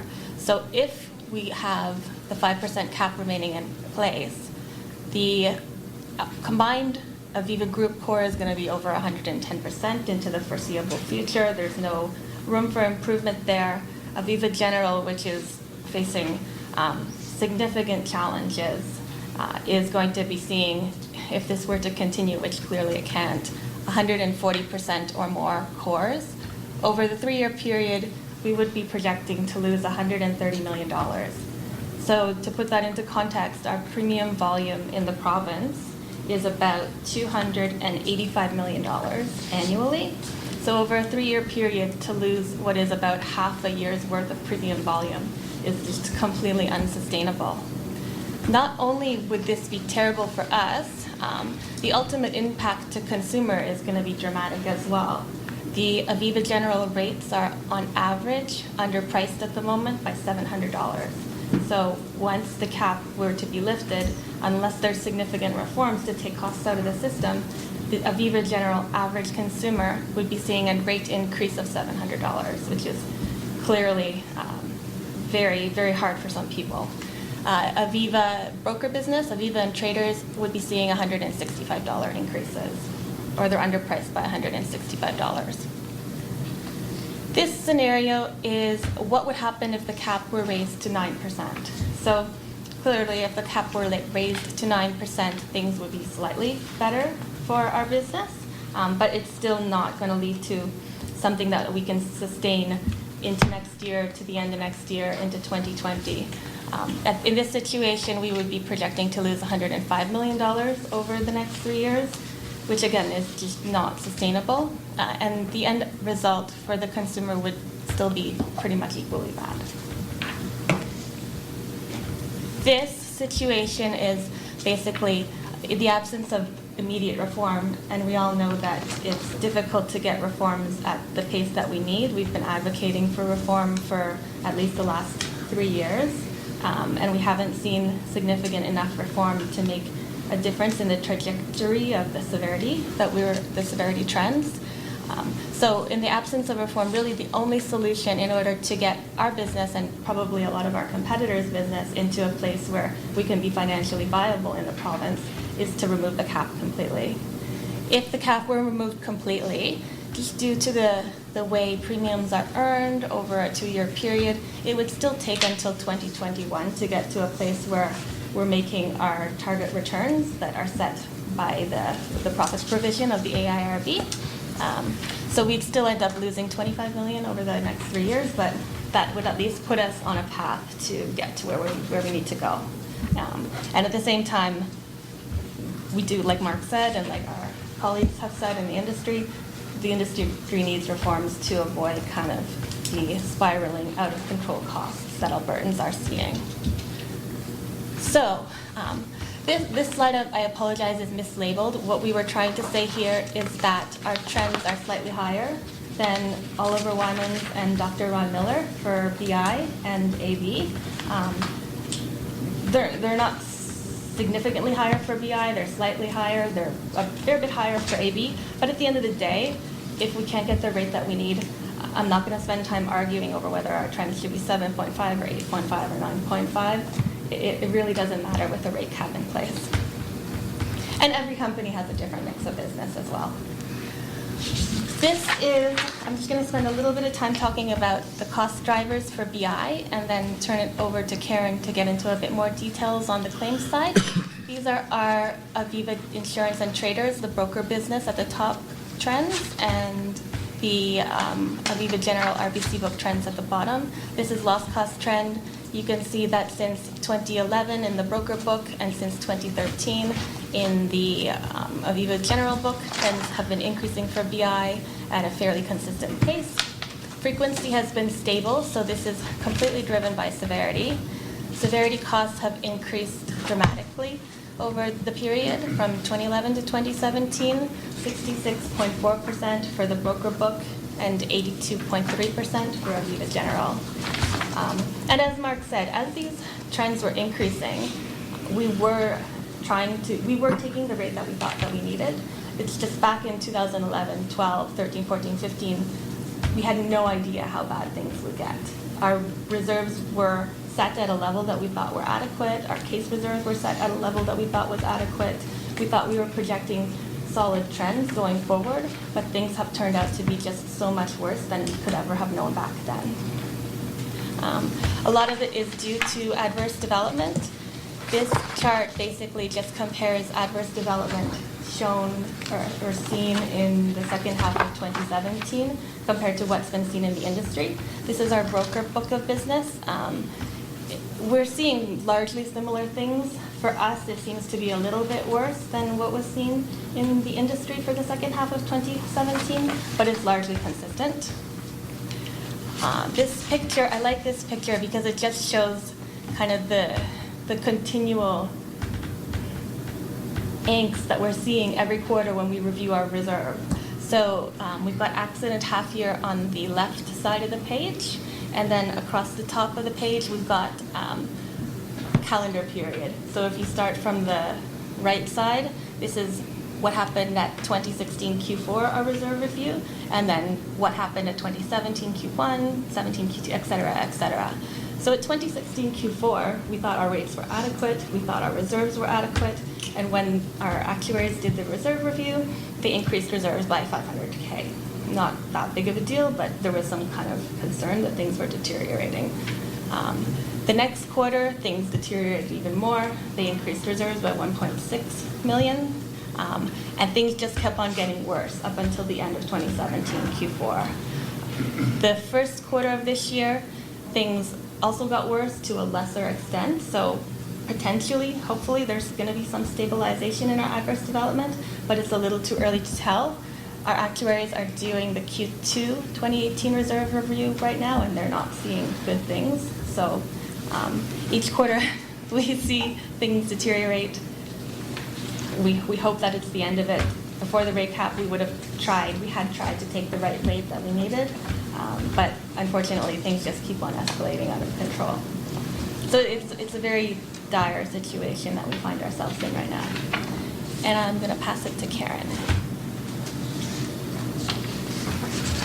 Let me talk a little bit about the BI cost drivers. And there's two that I want to focus on. One is what's happening with minor injury settlements, and the other one is an actual change in the distribution of injuries that we're seeing. So back in 2004, when the minor injury cap was introduced, I was in charge of bodily injury claims, and we set up a programmatic, very robust way of handling minor injury claims. And as you can see early on in the chart on the left, we had really great success of settling a large number of claims within the minor injury cap. And there's been, not unexpectedly, fairly steady deterioration since kind of 2012. We continue to take an aggressive approach. We try cases where we can. Although it's tough to get, you'd have to have two parties that want to go to trial. And, when we have a good case, the other side recognizes that it's probably not one that they want to take to trial, and vice versa. That being said, we're still probably ahead of many of our colleagues in the industry, and we're settling about 76% of our cases within the minor injury cap. Because of the size of our book of business, 1% reduction in minor injury settlements adds about $1 million worth of claims costs into it.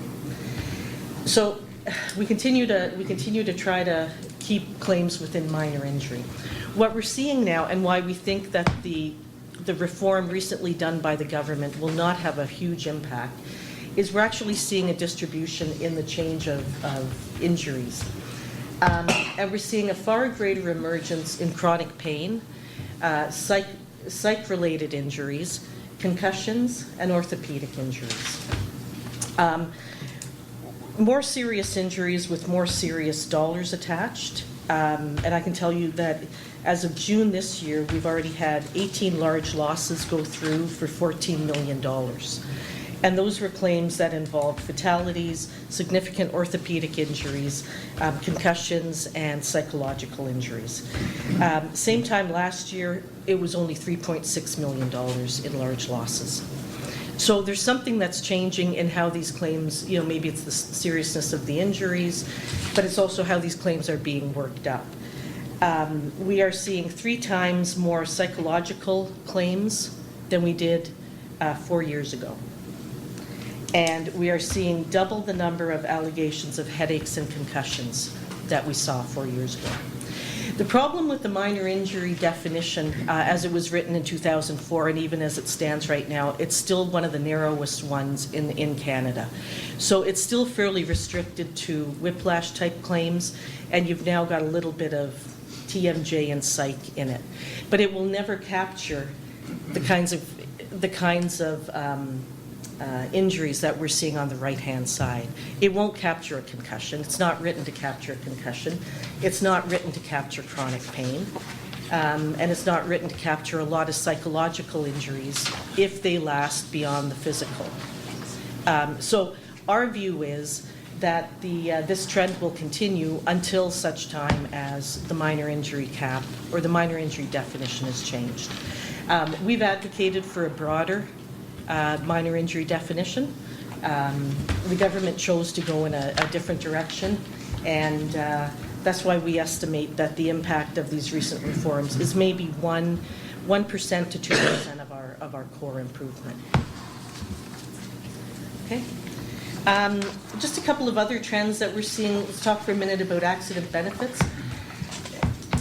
The only thing that's the only saving grace here with accident benefits is that it's still a fairly small coverage, but the loss costs are going up very significantly. You'll see the numbers there, almost by 200% for Aviva traders and 112% for Aviva General. It's driven by severity. The severity trends, again, it's the same line, it's going up. And what we see is an increase in the number of claims that are being treated outside of the protocols. And we see more claims that are starting to access a bigger percentage of those $50,000 AB limits that are available. We're also starting to see more increased representation, legal representation in accident benefit claims, which up to about 4 years ago we hadn't seen. We're starting to see some of the Ontario law firms moving into Alberta as well as some of the Ontario rehab clinics. And we'll see what happens as a result of that. The other concern that we have when we see these lines going up is, and it's a national issue where we have accident benefit products, is we actually don't measure the overall effectiveness of this spend. So we're spending more money, but we're not measuring as an industry whether or not we're actually getting people better for the money that's spent. And I would suggest that we're not, given the BI severity as well. Let's talk about physical damage and comprehensive theft claims. Right now, our physical damage is fairly stable. Our costs are fairly stable, but that's because of collision. That's because of frequency. If frequency goes up, our loss costs on this line of business will also go up. We are, however, seeing an increase in severity, as I think the rest of the industry is seeing. This chart, the next couple of charts just talk about some interesting data that we see in terms of the cost of repair. So this chart shows that we're seeing costs go up both in terms of the number of parts that are repaired on average, and also the cost per part. The other thing that I'm sure you've heard about already is that the cost of the parts in these newer vehicles are a lot more expensive. And there's just a couple of examples. So depending on how big a proportion of new cars you have in your fleet of cars that you're insuring, this will be more or less of an issue for various insurers. When you have time, there's just some interesting reading in terms of how parts have changed and the costs have changed. But in general, there's a 20% increase on parts. And that will have a profound impact on repair costs and collision costs. The other thing we've looked at is comprehensive theft claims. Like the rest of the industry, our theft claims are going up. Unlike cooperators, we see more of a tide of fraud.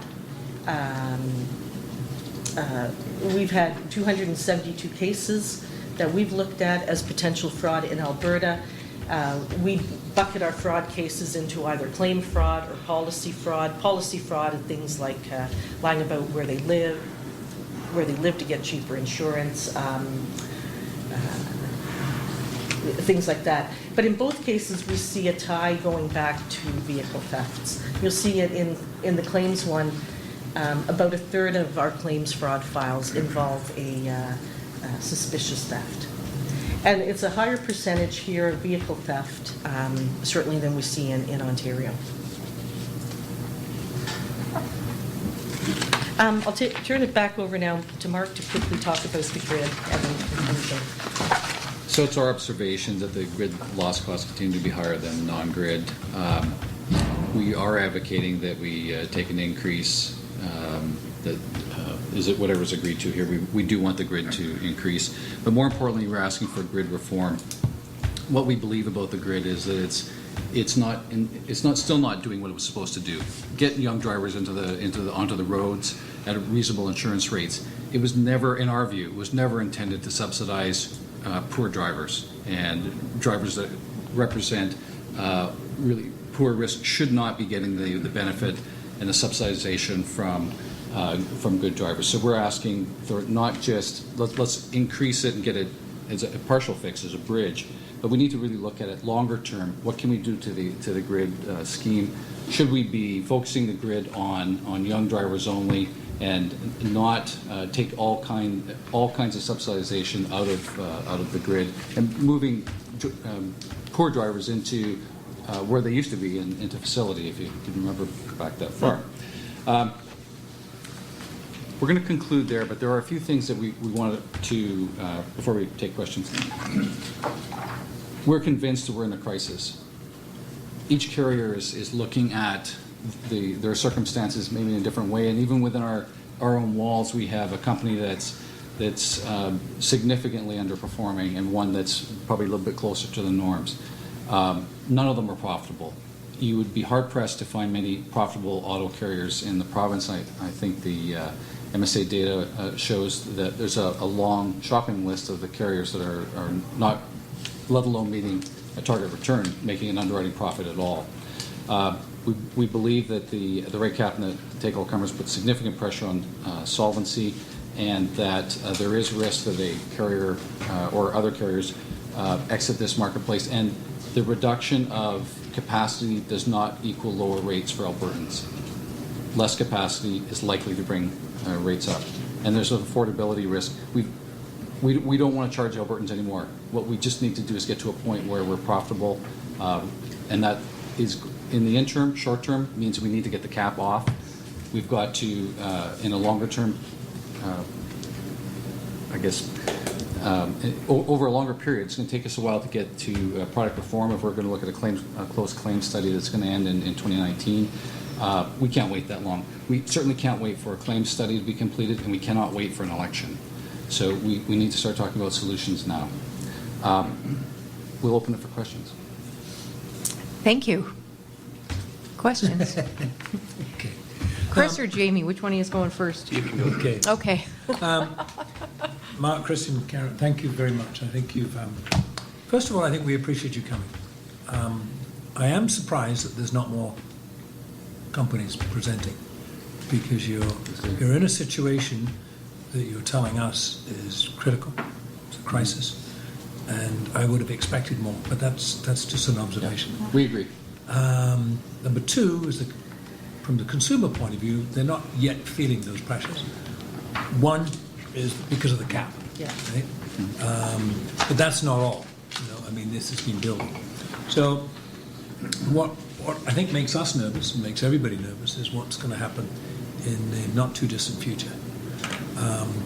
So we're faced with a situation where you can pretty well assume that the cap is not necessarily going to change dramatically, and I'll use those words, in the immediate future.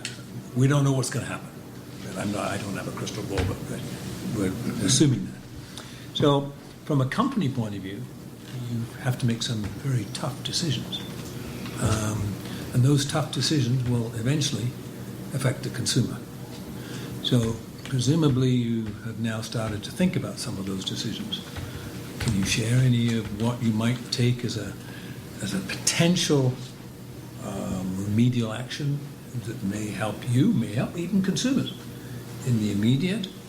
Or is there any other actions that you see that maybe government can take besides taking off the cap, besides doing the MRI? The MIR. Yeah. Excuse me. So I'll just leave it at that, having said that. It's our view right now that Aviva and many that are carriers in this room are currently subsidizing Albertans' insurance costs. Our view is if the government intends to keep us in that position, that they should share in that subsidization through reduction of the or removal of the healthcare levy for a period of time until there is no cap in place and carriers can actually get to our true costs. There is also another in-government hand lever in the premium tax. Lower the premium tax without passing it on to the consumer, holding the rates where they're at, and allowing the carriers to hang on to more of the premiums. What else can the carriers do? I think the carriers are doing too much already. Having to subsidize the costs of Albertans' insurance is quite a burden. We look at, I don't know if there's a quick fix. We've been helping consumers to understand what their options are to keep their own costs down through deductible choices. I think we're just nibbling around the problem. The real problem is we've got to get to rate adequacy. We've got to get the cap off. And while I appreciate that may not happen in our world, it's going to be very difficult for carriers to come up with other solutions that are really meaningful. So I'm not sure if I got up to all your questions. No, and you did, and I thank you for that, because it's obviously that we have to start to plan contingency options. Yeah. So you have to do that, we have to do that. Yeah. And we are in a position that can only do so much. Yeah. As you're aware. So what our concern is what is the resulting effect of the consumer, and we do not want knee-jerk reactions. Yeah. And so I think we need to work together. I'm sorry, this sounds like a statement again, but obviously to come up with solutions. We are a little surprised to hear that there's not been more consumer feedback. Just hearing what's been going on in the industry broadly, that one might conclude a consumer would not agree with or might have a poor experience with. I'm surprised there hasn't been more noise. I think that's just a matter of timing, and that as carriers look for, within the regulation, opportunities to shape their business, I think that everyone in the room should be anticipating more noise. Right. Can I just ask a little follow-up question on that? So from your own slides, if the rate cap wasn't there, you would need an average $700 per consumer per vehicle increase in order to get the book somewhat back to profitability within 2 years. We know that the consumer cannot tolerate a $700 increase. So realistically, without a cap, what would you be looking for? You know, and I'm not asking for exact rate increase, but would it be like a 5-year, we'll take it over 5 years to get back, or what? Because, you know, as we've heard, the minor injury changes, even if they were to change, there would be years before we would recognize the impact of that. I think a consumer, the way we treat a consumer, the way we look at them is they're a free agent every year. And as their perception of value between what they're paying for their premium and what they're getting from a service, if that goes out of balance, the consumer goes into the marketplace and would choose somewhere else. Clearly, most people that would be seeing a $700 increase are going to put themselves into the market and select another team to play for if you want to stick with the free market or free agent. And that was, by the way, that was just for the Genco company. I understood that. A little bit more muted for the broker distribution Right. company.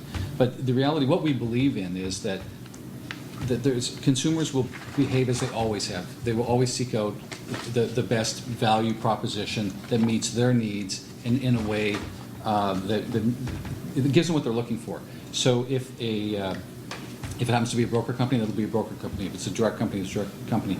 If we were the only provider, then I think this would be a bigger problem. I think because there are so many of our colleagues here that are prepared to look and price an individual risk, they may see that risk entirely different than what we do and be able to put a different price point in front of them. We shouldn't assume that every Albertan is going to get a $700 increase. Some Albertans, that might be the right price. That $700 might have been subsidized already. Maybe it should be $1,700. So I think that we will have to mitigate the increases for our insureds as we've always had. We've used capping internally to make sure there's not a shock increase. But that's when we actually had room to do that. And when you're sitting on a 150 core, there is no room. We now must move as quickly as we can to the right price. Can we talk for a second also about just the take-all-comers rule? So the take-all-comers rule, when you're in a situation where you're losing money, it just magnifies how quickly you lose money. Because now we have, you know, the RBC book of business is probably the lowest priced in the marketplace. And so now you're attracting more and more unprofitable or underpriced business daily.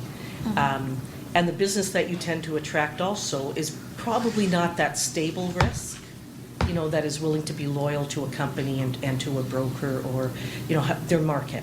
It's the consumer who shops around. And we're certainly seeing that as well. So that's, you know, we did ask Minister Ceci at one point, can you relax the take-all-comers rule, because that would, you know, that would help. It's kind of like, you know, when you've got a hole in your boat and your rowboat's sinking, you can't patch it up because just more and more water keeps coming in and you're going down faster and faster. Okay, great. Any additional questions? No, I think that's it. Thank you very much. Thank you very much. Okay, next up we have Intact Financial Corporation. Mike Van Ellsberg, Deputy Senior Vice President, Claims Western Division. Yomi Wyvan, Vice President of Personal Lines for Western Division. And Guillaume Benoit, Director of West Pricing for Personal Lines. Thank you for joining us.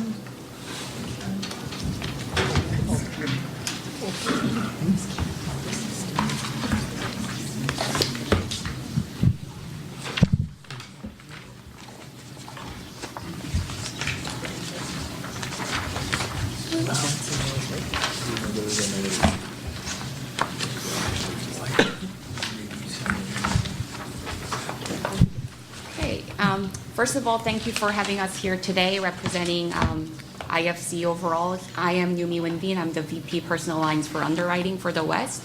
Here I have with me from IFC are Mike Van Ellsberg, who is a Deputy Senior VP, as Charlene mentioned, overseeing our claims division in the West, and Guillaume Benoit, who's one of our actuaries and a director overseeing pricing teams for both Intact Insurance as well as Bel Air. During our presentation, first of all, I think we heard many of interpretation of the state of the market, where our industry is. So we'd like to have a little bit of a perspective on that as well. And I'll have Guillaume here come up and talk about a couple of comments around the Oliver Wyman report that was published for us to review.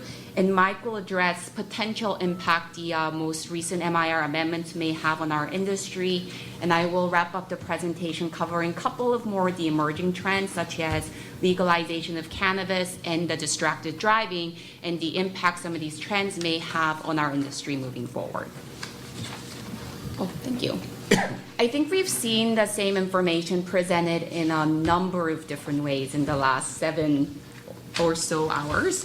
And I think what has become very clear to us, and I'm sure to the board, is that, you know what, this is not new, and our industry is having some challenges. Our industry loss ratio, as you can see, over the last 6 years have been climbing. And at the end of Q1 2018, we have seen the 5-year high, the loss ratio being 95.1%, which is a pretty high number.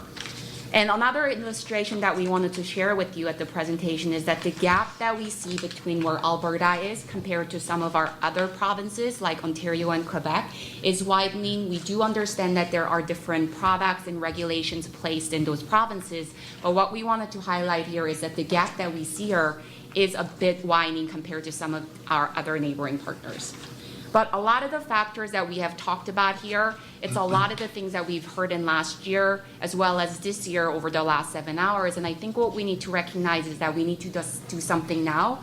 And the fact is that rate alone isn't going to be a long-term solution, and we need to go beyond as an industry, working with the board as well as the government moving forward in ensuring that we'll continue providing stable and affordable options for all of the Albertans.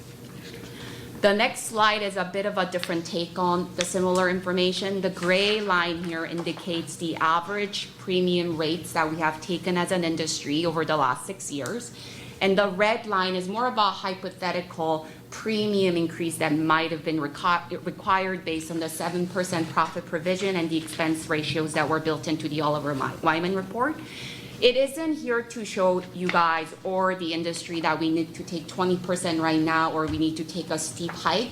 It just is here to illustrate that if we stay status quo, if we don't go beyond just taking rates, the industry may not be sustainable in a long time, and it will ultimately impact the consumers that Mr. Daniel talked about earlier. We are here to protect Albertans. Insurance is about people. It's about protecting individuals when they need us the most, time of trouble, getting into collisions, having different weather patterns impacting their day-to-day. And we believe that we need to work with you guys in finding that solution immediately, as well as looking into what else can we do to be proactive in some of the pressures that we're going to be talking about it later from the cannabis legalization as well as the distracted driving.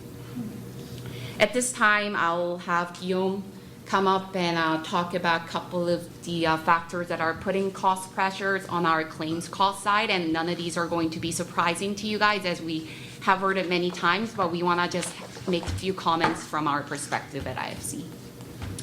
Thank you, Yumi. So first, in regards of claims amount development factor for third-party liability, bodily injury. So after reviewing the Oliver Wyman reports, we suggest that the early maturities for the claims amount development factor may be a bit understated versus what is our internal view. As pointed out in the reports also, the pattern of higher than expected development has been observed over recent reviews, and it has continued also recently. We'll see that the results for Q1 2018 is also difficult. So based on the continuous cost pressure observed, we believe that selecting development factor closer to the really recent emerge experience would be a bit more responsive and would lead to a more realistic estimate of ultimate bodily injury loss. When we look at the maturity 6 to 12, we notice that the three latest data points, the three latest links ratio, have been much more worse than expected. However, the factor has been decreasing in the latest Oliver Wyman reports. In regards of overall trends, and after reviewing Oliver Wyman's first preliminary reports, we agree with most of their trends that are similar to our internal analysis as well. However, we are seeing a bit, we seems to be a bit more impacted versus what we saw in the reports in terms of theft trend. So at IFC, we have noticed more than 45% increase in trends from accident year 2016 to 2017. So we show on the graph here that we notice a correlation between the unemployment rate of Alberta and the increase in the theft loss cost. And it's from Oliver Wyman, it represents roughly 25% of the non-cat loss of comprehensive. So in the analysis of Oliver Wyman's, they use a judgmentally selected 11% for theft trends. So we believe that we should go higher than that based on our analysis, and to have a future trends that would be of at least 6% instead of the 5.5% that is used for the total comprehensive coverage. And on that, I will pass over to Mike for a bit more about claims. So on the minor injury piece, I'm not going to spend a lot of time on it. I think it's been well discussed today. But we're cautiously optimistic with the changes that were made to the minor injury regulation. I think they're well contemplated, and particularly in the area of TMJ and some of the psychological conditions that attach to that. So I think that's good. But there's more needed around the minor injury piece. But it's more around, I think, some of the areas that Karen touched on, which is the development of concussion as a head of damage, psychological impacts, chronic pain, those types of areas where I think we need to continue to work with government to make sure we create an environment where the minor injury regulation operates as the minor injury regulation, making sure that people who suffer minor injuries and accidents are looked after and treated, but at the same time that we also have a mechanism that looks after people who are most injured in the most serious way in those types of accidents. And that's a difficult area to work in, because a concussion can go from a headache to something that will disable you for the rest of your life. So I think we need to continue working in those areas, and we need some clarification on serious impairment, substantial inability, the whole psychological chronic pain components of minor injury claims that in themselves are fairly minor, but where you see a lot of dollars attracted to them is in the future heads of damage, cost of care, future earning capacity, and those what seem to be fairly small minor injury components turn into fairly significant amounts. So we look forward to continuing to work on minor injury reform to make sure that we come up with a solution that protects people most injured in accidents, but also make sure that we maintain affordability. We'd also suggest that we adopt, changing the prejudgment interest rate in the Act to one that's reflective of the cost of money, the Bank of Canada rate, not the 4% that is in the Act right now. That will bring some immediate relief from a cost standpoint, and doesn't really impact the compensation available to those injured, and protects premiums for most Albertans. So I'll pass it now back to Yumi. And skip through the slides here. Oh, And I don't think we can finish the presentation without talking about the cap. So in addition to the couple of items that Mike mentioned on MIR, further amendments and taking it to the next steps, and also adopting bank rate, which is a flexible rate as opposed to a fixed rate of 4% in calculating pre-judgment interest. One of the things that we would like to recommend that we do as an industry working with the government is to consider removing a cap on the 5%. I think we talked about many of the reasons why that it's something that we would like to recommend as an industry. First of all, with the cap being in place, we believe that it, in a way, creates barriers to entry. There are a lot of players out there that are selling insurance options online in a very innovative ways, but if they know that the industry itself is not being profitable, they're not going to be coming in, and that means there's less competition, and also as a result, less innovative solutions that we as current players that can put out there, because at the end of the day, we do have to make a decision on where do we deploy capital and where do we invest. Another thing would be even for the current players that are maybe too small or not able to sustain a long-term duration of not being profitable, they may choose to shrink their market presence, or even at the end of the day choose to exit this market, and this will ultimately impact the Albertans' ability to access affordable and stable insurance and flexible solutions. And as a result, we believe that in a near term, removing the cap is the direction that we need to go. However, given there being a lot of the other factors that are currently impacting our industry, working on MIR, maybe adopting bank rate for a prejudgment interest, and removing the cap is not going to be solving all of the problems and answering all the questions that we have here today. We talked about some of these factors before: increased in theft, autonomous car being there, prejudgment interest. Even though we have made amendments, I think more needs to be done. But there are a lot of factors out there today that are putting more pressure independently and together, and this is impacting the way our Albertans going to be provided with their insurance moving forward.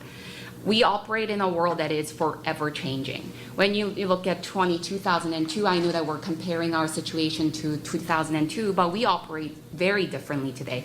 Technology is evolving at a rate that is really hard to keep up. And second of all, customers' expectations are changing in the way we deliver products, as services. Look around how Amazon operates today, and our industry has made a lot of changes like that. Cannabis will be soon legalized.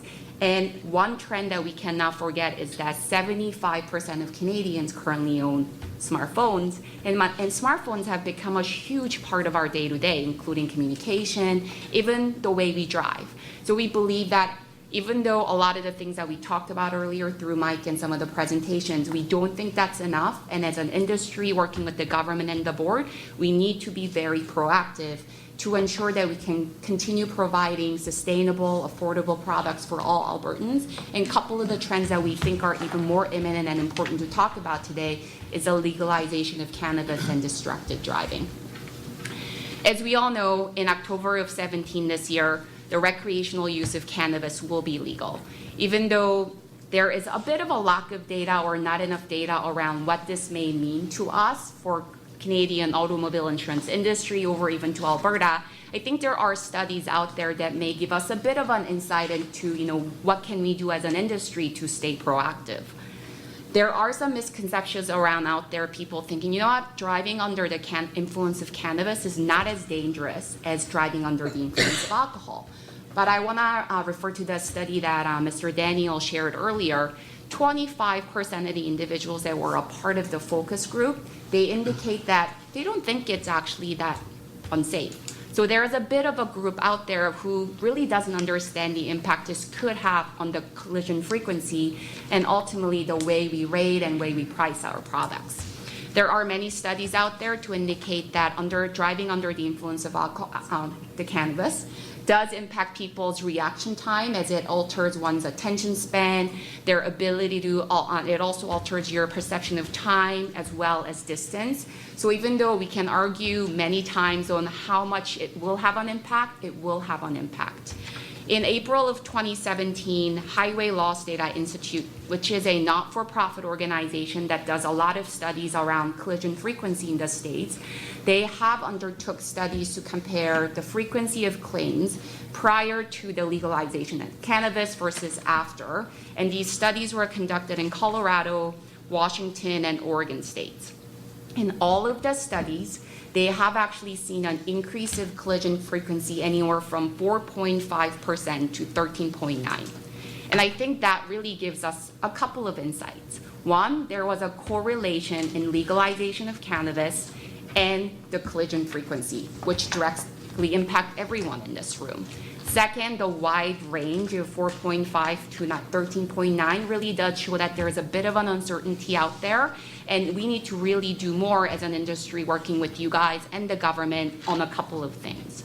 Number one, we need to get very proactive and start thinking about the data collection and start thinking about how do we analyze this accurately so that we don't come here 5 years from down the road talking about cannabis being a huge part of why we need to take more rates.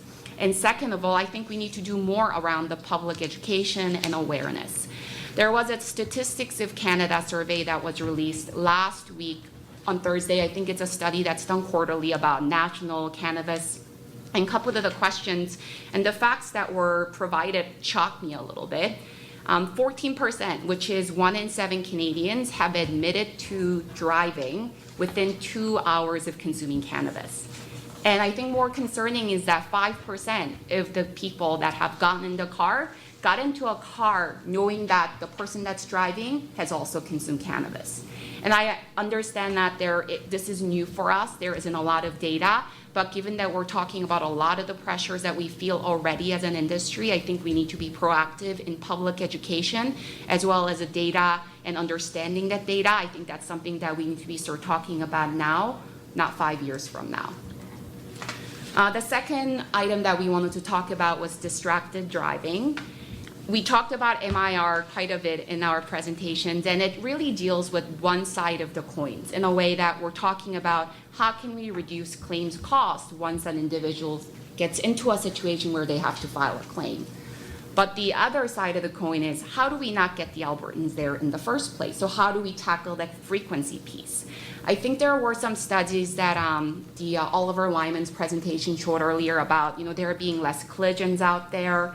Internally, we haven't seen a big decrease in our collision frequency on the Alberta automobile yet. It has stayed pretty flat in the last few years, even with all of the safety features that are out there. And even though I can't give you guys a statistics or a study that directly correlates and says why that may be, I think we can start thinking about, okay, what else is out there other than the safety features that may not have a positive impact on our collision frequency? And I think that distracted driving could be one of those items. In 2016, City of Edmonton did a survey trying to understand, okay, where is the awareness around this piece? And 94% of the Edmonton who were surveyed indicated that, I understand that distracted driving is not safe. That's a huge percentage of the people that surveyed, 94. But what's more interesting is that 1/3 of those individuals admitted that they have done it themselves. We get to a red traffic camera, we all look around. It's really easy to spot an individual that is either texting, talking on the phone, doing whatever they may be with the phone. And I think we need to start thinking about that. We understand that minor regulation amendments and all the things we talked about is a step in the right direction. But I think that having safer Albertans on the road is another way we can tackle this as an industry. And I think one of the solutions that we would like to propose to you is taking that UBI to the next steps. There are a lot of interest around the consumers. They're wanting to use UBI, and I think that's a great way to curb some of these distracted behaviors that may not be safe in the road. And I think we can take that to the next step and say, how can we introduce distracted driving as a variable and determine one's ability to drive and one's ability to drive safely? And I think this is one of the solutions I guess we can share with you guys today in thinking that may have a positive impact on the way our industry operates today, as well as moving forward. As a company of record representing 500 million Albertans, we represent about 22% of market share. So clearly we're focused on protecting Albertans when they need us the most. We focus on ensuring that all of the Albertans have stable, affordable options out there to protect their families and themselves. And we believe that continued amendments to the MIR and adopting bank rate, a flexible rate that reflects the market in calculating prejudgment interest as well as removing the cap is the right direction. But we believe that we're gonna have to do more given all of the pressures that is already on the horizon that we already feel. And we're gonna have to use telematics, thinking about how do we educate our public so that they drive safer on the road. And I think we need to go beyond and really looking at products, different regulations that are flexible and that would encourage competition in the marketplace so that we can get back to discussing how can we better serve our Albertans, not just talking about us needing to take more rates as an industry to become more profitable. So we would like to, at this time, if you guys have any questions? Thank you very much. Questions? I look at Jamie. Back to me. We're sort of a 1-2 combination here. Thanks for being here. I thought that was, we've been here 7 hours or whatever it is. I thought that was well thought out, and I appreciate you not being overly repetitive. Mike, I appreciate the way you approached the BI analysis. What I didn't hear from you, and I'm wondering, particularly given your market share, is whether you've made any projections as to the effect of the clarification of the MIR. I'll take the first part, and then maybe I'll hand it to Guillaume. We have looked at that, but we're taking a very cautious approach. It's very early, to see what the impact that will have in the courts is 3 years away at the earliest. That's how long it takes to get in front of a judge. We think the changes are good, but I think when you look at what's driving the cost inflation in BI, it's not only TMJ. And I think there's a lot of focus and discussion around how Sparrowhawk set that ball in motion. There's also concussion, there's PTSD or psychological impacts and chronic pain that I think is really the sort of the battlefield as to where we need to create definition. But it's a difficult place because chronic pain is very real, concussions are very real and can be debilitating, and psychological impacts can be very real as well. So how to segment those into what is minor, some might say anxiety after a collision, being a little nervous probably isn't a bad thing. You're probably a little bit more aware of your surroundings. But someone who emotionally can't get out of bed in the morning because they've been through a catastrophic event and saw their children die in an accident, that's a very, very different thing. So I think there's still lots of work to be done around there, and the minor injury regulation was intended to take minor day-to-day collision or injuries out of the compensation window while making sure that there is still good, robust treatment and compensation for people who are injured in a more devastating way, that they're still looked after as well. Thanks. Just one other question. We've heard a little bit about prejudgment interest today, and it's certainly not our purview, and I don't even think it's the purview of finance. It's probably the purview of justice. So while we're rewriting legislation, we might as well get everybody involved. But it strikes me as a convenient way to reduce claims costs, and I don't mean that in a derogatory or condescending sense. It's just slicing 4 points off of the non-pecuniary damages. But what I have trouble reconciling is if I slip and fall on a max and break my skull, I would receive the prejudgment interest as prescribed. But if I get in a head-on collision and break my skull, then I wouldn't. So I have trouble fixing that gap. Or is your suggestion that justice overhaul the entire prejudgment interest section to alleviate stress on insurers or defendants in any type of event? I think our preference is that justice look at that because it creates an environment where you're either overcompensating a defendant, or depending on the interest rate environment, it will turn as soon as your interest rate gets on one side of the 4% or not. And in both scenarios, it will create behavior that will either delay settlement or it'll encourage settlement, depending on which side of the equation you're on.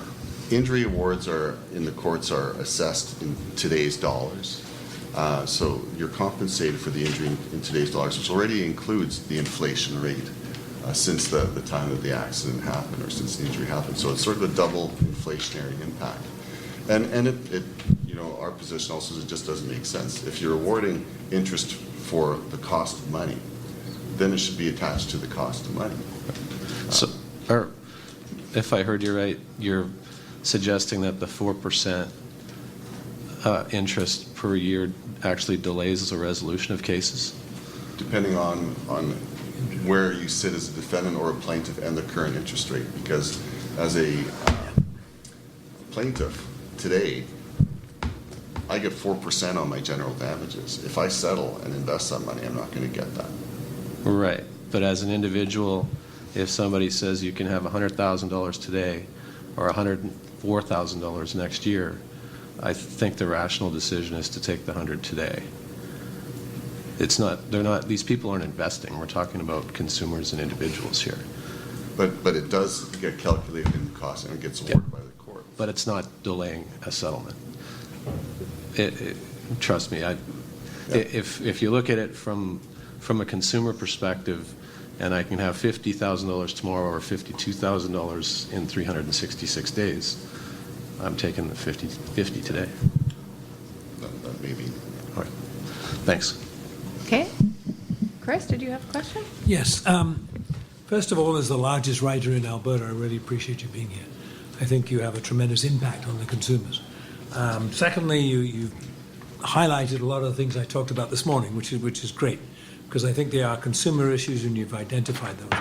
So rather than ask you what I've been traditionally asking this morning, having highlighted those issues like distracted driving, cannabis, all of those areas, vehicle frequency, all of those things, autonomous vehicles. First of all, do you see a place that you have maybe a responsibility to play in educating the public together with IBC?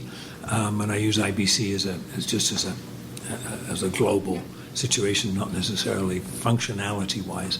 But do you see a place in educating the public from your perspective?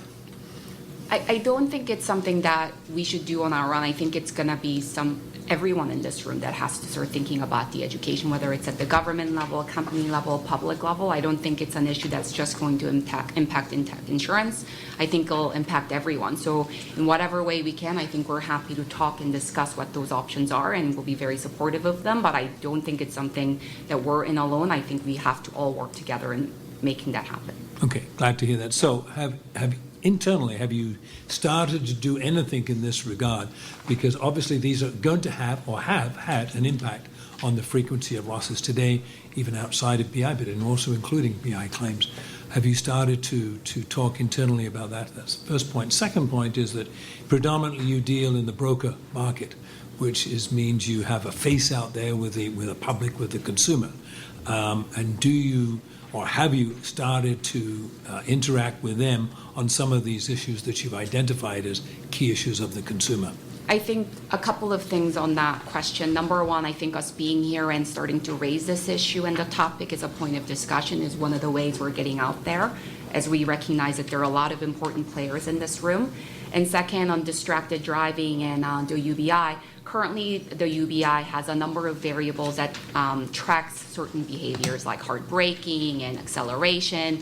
And we've been out there for the last 4 years, I would say, across the country trying to promote that product. We believe that it's a very important product that will encourage and change people's behavior. And the next step would be something that we're introducing out in BC, where one of our companies will be introducing a user-based product where the distracted driving is one of the variables. So I think we're getting out there, educating our brokers around what products we have are offering in that respect. And I think us being here, again, to talk about that concept is one of the steps we're taking. Okay. And lastly, there's been a lot of talk about the availability of market and from the consumer perspective. And maybe not today, but we're certainly it's a potential down the road. Have you talked internally, and do you have any suggestions on how you might cope with availability of market? Having your position, an escalated position of being the largest market in Alberta.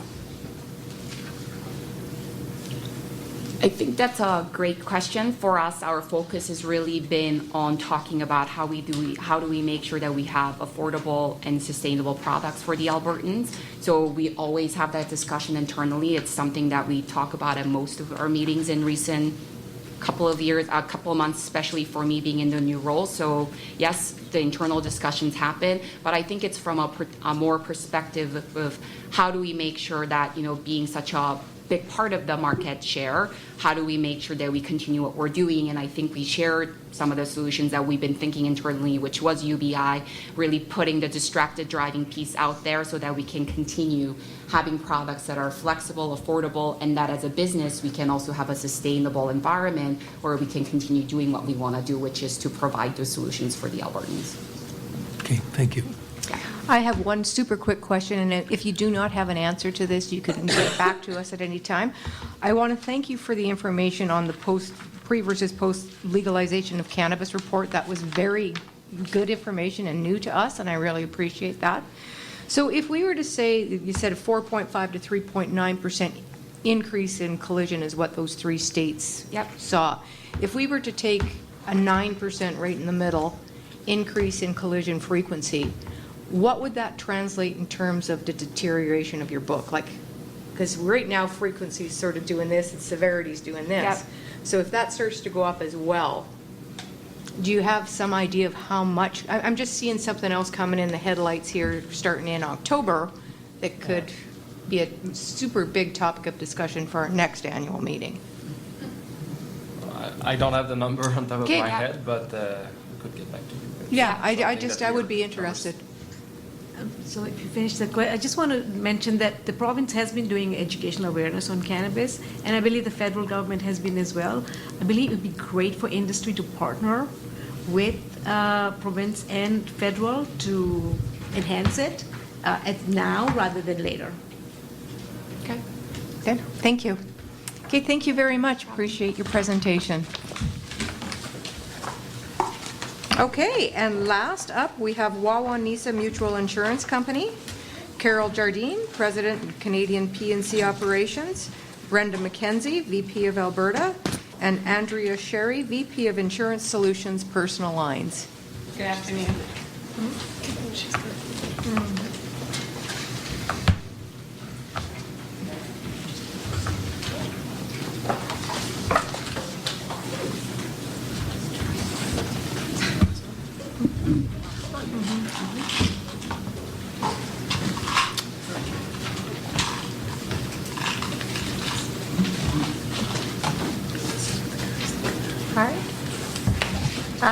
I want to give people a minute to catch up and do what we all need to do whenever we have 2 minutes. Okay. So good afternoon. My name is Carol Jardine. I'm the president of the Canadian operations for Wawanesa Mutual. With me today, Andrew Sherry is to my right, our head of personal insurance and our pricing guru for Wawanesa.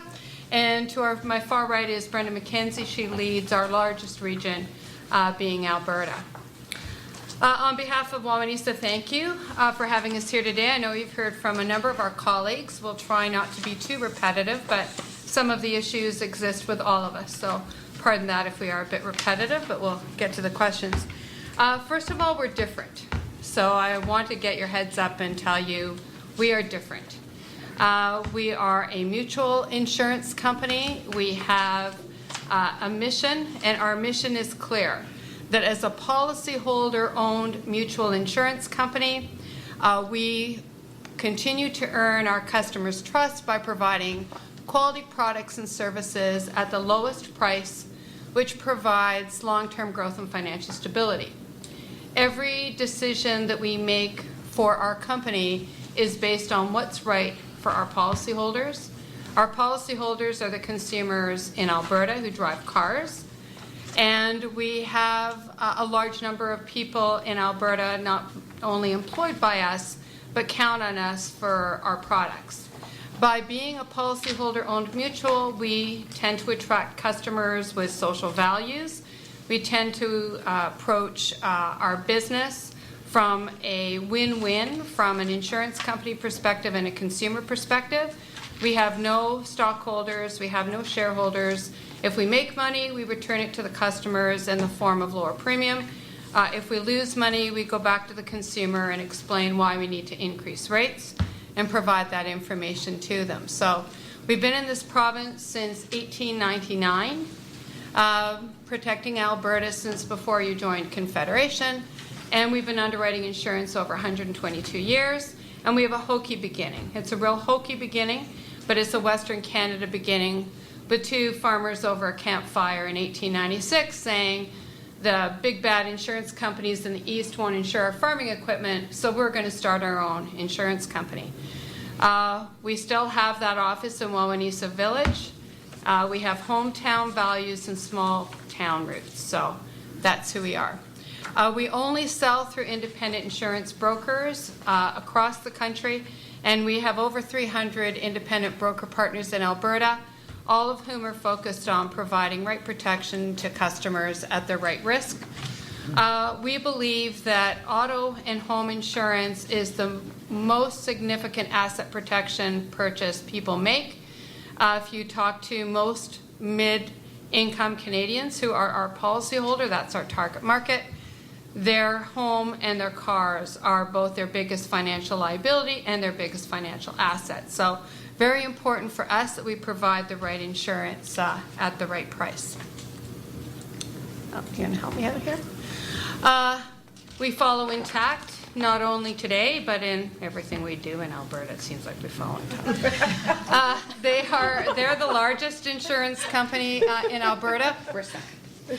So we're the second largest insurance company in Alberta. Our region is the largest region. We're a $3.2 billion company, of which $1 billion is written here in this province.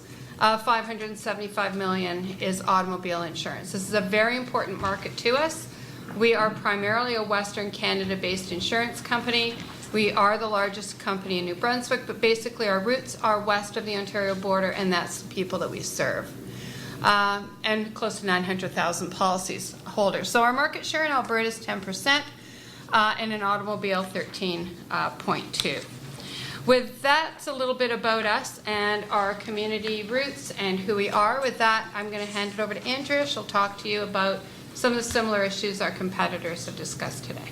Yes, I'm sure you've heard this a few times today, but we will go over our results and just second those positions. Really, this is the bodily injury ultimate loss cost graph, and you can see that it starts to go up quite significantly in 2011. Now, I suspect an educated guess would be that that was due to psychological injuries at that time, but it continues to go up fairly drastically in 2012 when the Sparrowhawk decision happened. We've seen in the period between 2011 to 2017, it's a 50% increase in the ultimate loss cost, which is basically a third. Comprehensive is another very concerning coverage in terms of the increase in the ultimate loss cost. From 2011 to 2017, it's gone up 69%, from about $130 to about $220. Now, there's always been a weather and a wildlife issue in Alberta. What we are seeing is an increase in theft claims, as others have discussed today. We also are seeing, of course, the increase in the cost to repair vehicles, really due to more sensors on vehicles, more electronics on vehicles, which can make the vehicle more safe, but it is also much more costly to repair.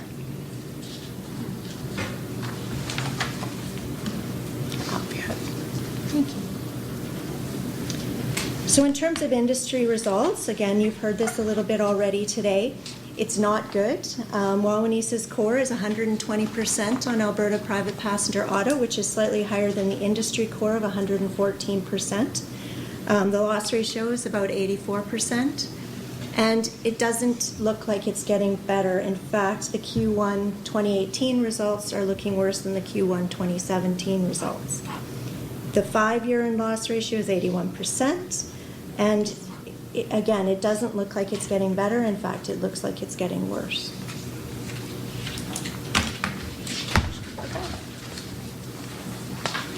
Go. All right. So the minor injury regulation that was brought into effect on May 17th, 2018, I understand that the goal was to clarify that a minor injury should be subject to the minor injury cap after June 1st, 2018. And I think that, as people before me said, I think this will help with the TMG injuries and potentially the psychological conditions. There is a concern, though, that the wording of the minor injury definition wording was slightly different than other jurisdictions' wordings, which makes it very difficult to determine what the exact impact will be. And there was no changes to the diagnostic and treatment protocols regulation that went with the changes to minor injury regulations. So this makes it difficult to determine the exact impact, and we feel it is very unlikely to have a material impact on the rising costs of, in particular, bodily injury. One more? Sure. So first of all, as an organization, we invest heavily in Alberta. Recently, we've spent over $775 million in investing in brokers to assist them in maintaining their independence and that distribution choice. Because we're small roots, community-based, Western Financial has offices in communities right across the province, and we wanted to maintain that infrastructure. We're a big insurance company for farms, and our farmers really appreciate, believe it or not, walking into local offices in their communities and paying with cash. So we invested in those offices. We took the money out of our equities and invested in brokers. I think it's a win-win for consumers and a win for us and a win for them as well. That's about 1,600 people are employed in Western Financial Group. Second of all, we're implementing a new policy and administration system, the value of which is over $200 million. We deployed it first in Alberta. It's a large market, it's dynamic, Albertans expect quality service and product. So we invested in Alberta first. And last but not least, we continue to invest in the catastrophic losses that Alberta faces that other provinces don't. Fort McMurray was $250 million. Of our money went into Fort McMurray, all well and good, that's what we're in insurance for. But it built on top of hail, Calgary floods, or High River floods, depending on who you are, and Slave Lake fire. So most of our catastrophic losses are all Alberta-based. About $150 million a year in catastrophic losses is what we budget for Alberta, and that hits cars. Unfortunately, hail, with the new manufacturing of cars, we're seeing issues as cars are more gas efficient, and the Federal Ministry of Transportation went away from crash absorption. So in the past, cars had to be able to withstand certain impacts, and they had metal bumpers on either end. The government, as they move towards gas efficiency and fuel efficiency in vehicles, relinquish some of those impact protection measures in the manufacture of cars. So cars are now made of plastic, very high efficiency for gas, very low effectiveness in repair. It means we replace a lot more than we ever have, including after hail. Makes it more difficult to replace a dent, fix a dent in plastic than it ever was in metal. So we're investing heavily in Alberta. We're struggling with the cap. What's our next page? We're struggling with the cap. The AIRB has done a very good job in creating a competitive market for automobile insurance in Alberta.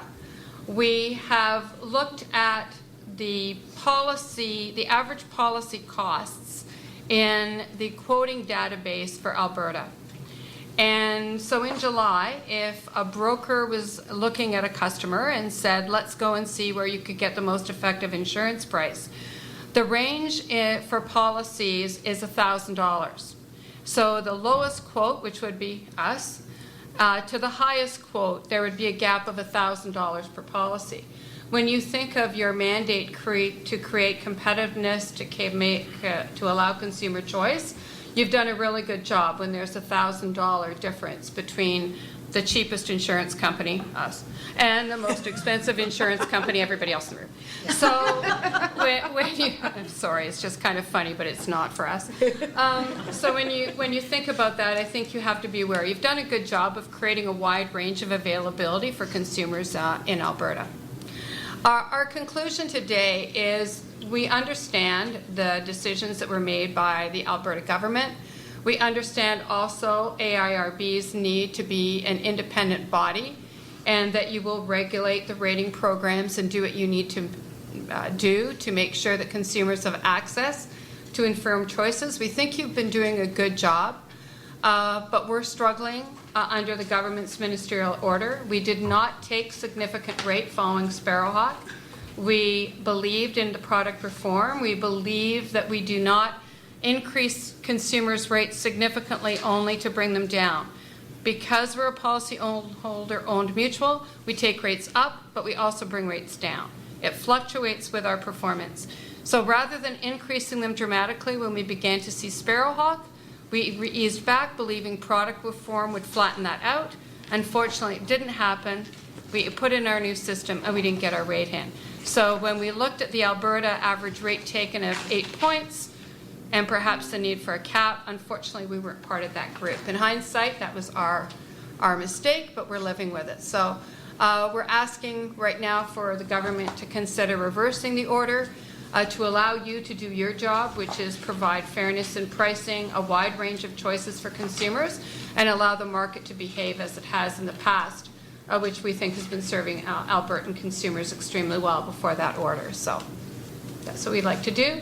We'd like to help government in partnering in any product reform or changes that need to get done in order to help consumers understand the cost of insurance and what it means to them.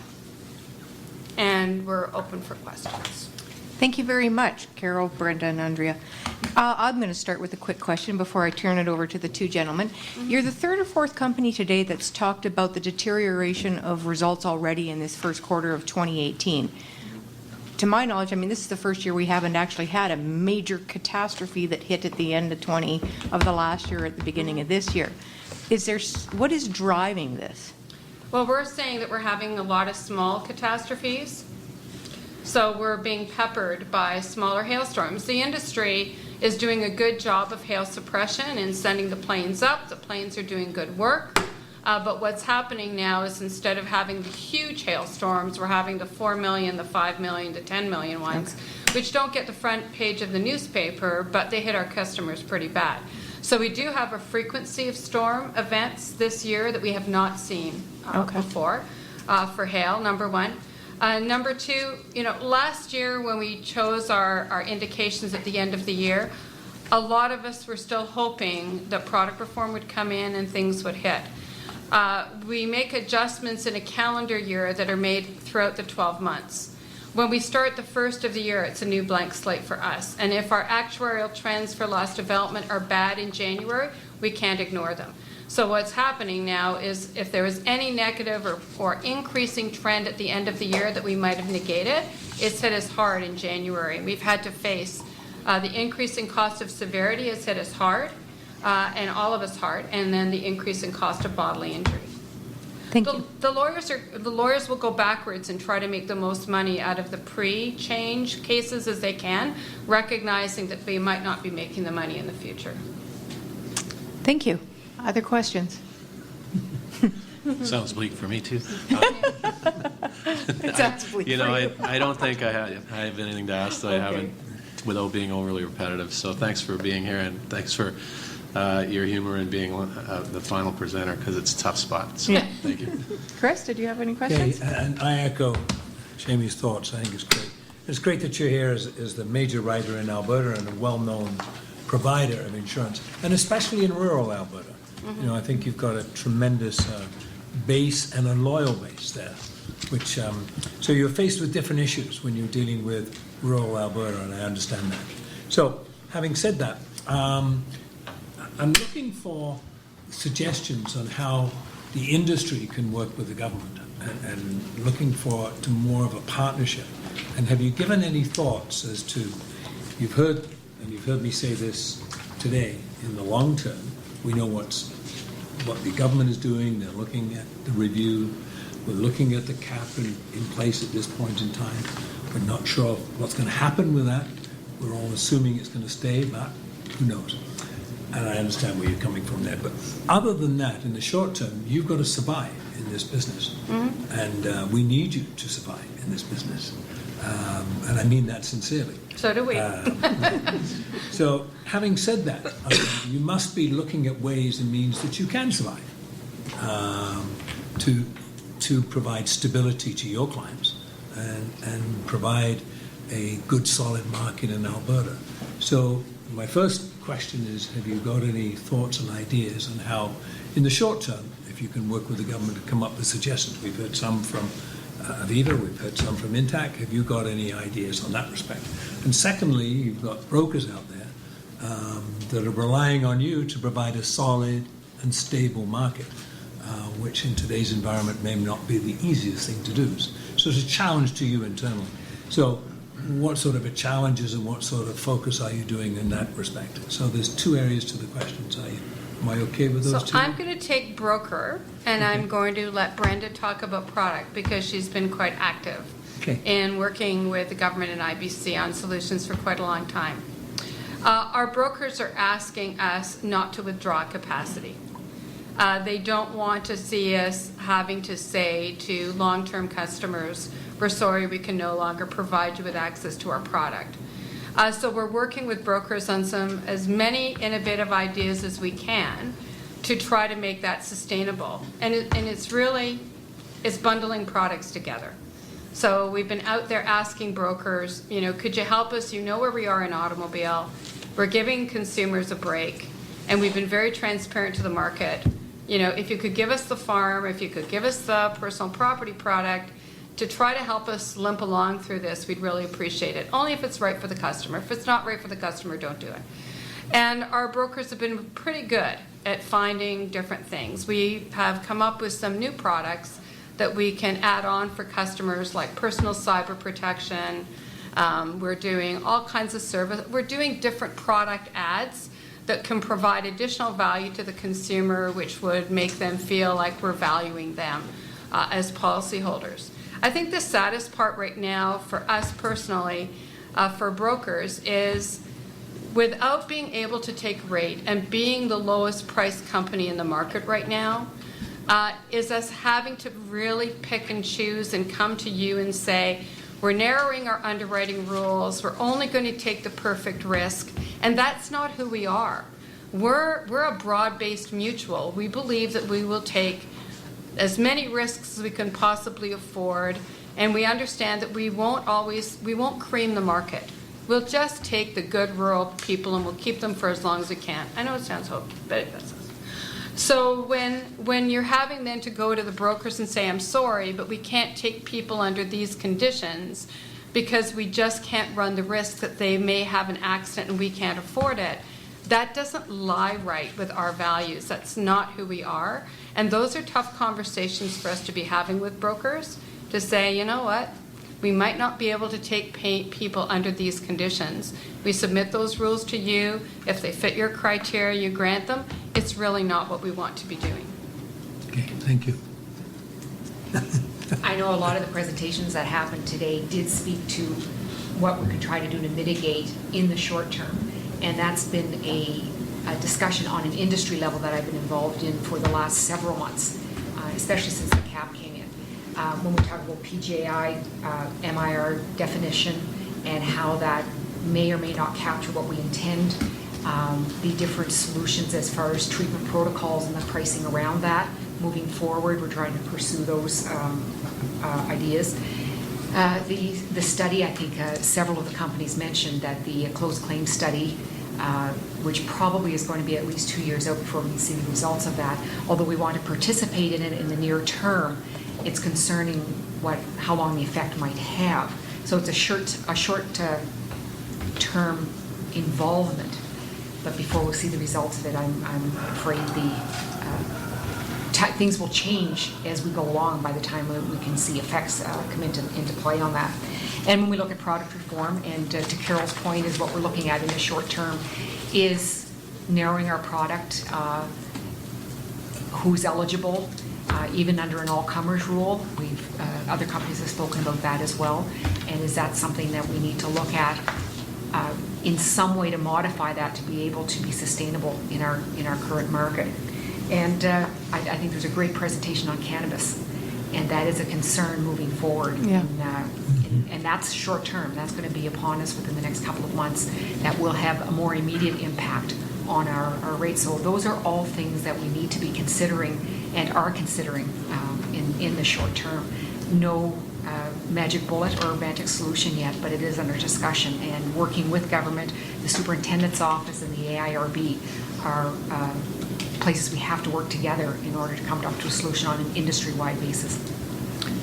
And this isn't your issue alone. This isn't Alberta's issue. This is not a Canadian issue. This is an international issue.